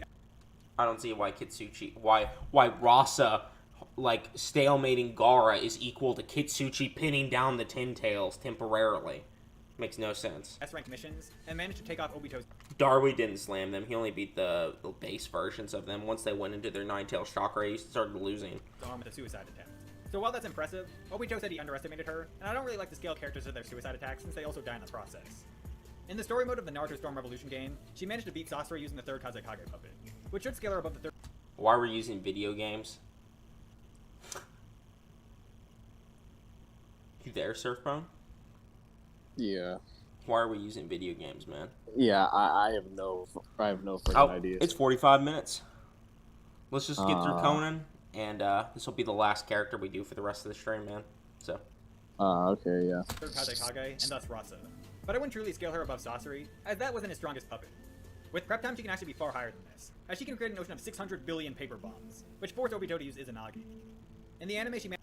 Where was Kakuzu at? He's in this tier. Do you want to get past, do you want to finish this tier first and then end the stream? We can go ahead and end it here. I think this is a good time to end it anyway. We'll end on that. Alright, boys and girls. This will come to the end of the stream. We're going to do another stream soon, probably tomorrow or the next day. Surfbone may or may not be there. It's kind of up to him. So, regardless, I'll be there, though, probably with someone else, whether that be Surfbone or not. And after that, we'll probably debate Weaboo Warriors sometime later in the week. I'm also planning on releasing Kakuzu vs. Pain very soon. Look for that. Do you want to show everybody that? Huh? Do you want everyone showing everybody the thumbnail? Because now maybe not everybody's seen the community post. It's okay. It's okay. They'll see it when it comes. So, right. I will be including it either as the thumbnail or in the art section for sure, though, because I got a bunch of people sending me Kakuzu vs. Pain art. This script, it was really long for Kakuzu vs. Pain. I went ridiculously hard on it for no reason, so I'm excited to release that video. It'll probably come out in the next 2 weeks, and then after that, I'm going to start focusing on the Jake Paul video, probably, because a lot of people be underrating him, plus I think it'll get good views, and it'll also attract the combat sports fans, and appease that aspect of my interest anyway. So I'm probably going to work on that. I'll also be working on some other stream ideas. I might be doing a live stream where I debate Kuros on Luffy versus Naruto. He said he'd think about it. I DM'd him about it a few days ago. We could either do Multiversal Naruto or Luffy versus Naruto, since he thinks Luffy wins and he thinks that Multiversal Naruto isn't real. So, I don't think he thinks Universal Naruto is real either. Yeah, I know he doesn't, but man, you got at least 20 plus vids planned. I know I got a lot of videos planned, so just kind of like whatever pops into my head at the time, man. I got a lot of stuff and a lot of ideas that I want to actually employ. So, but yeah, that'll probably bring it into the video. So if you guys have any questions or comments, go ahead and make them now. All Kage vids, all Akatsuki vids, and even more. Yeah, I have to do all of the Kages and all the Akatsuki. Like, they're just sick. I haven't did very many of the Kage. I haven't did any of them except Naruto. So I guess I'll have to do that eventually. But I want to finish the Akatsuki first, because I still got to do the Itachi video as well. But yeah, boys, that'll bring it in. I will see you all in the next one. Goodbye. Say goodbye, Surfbone. Yep. See you guys.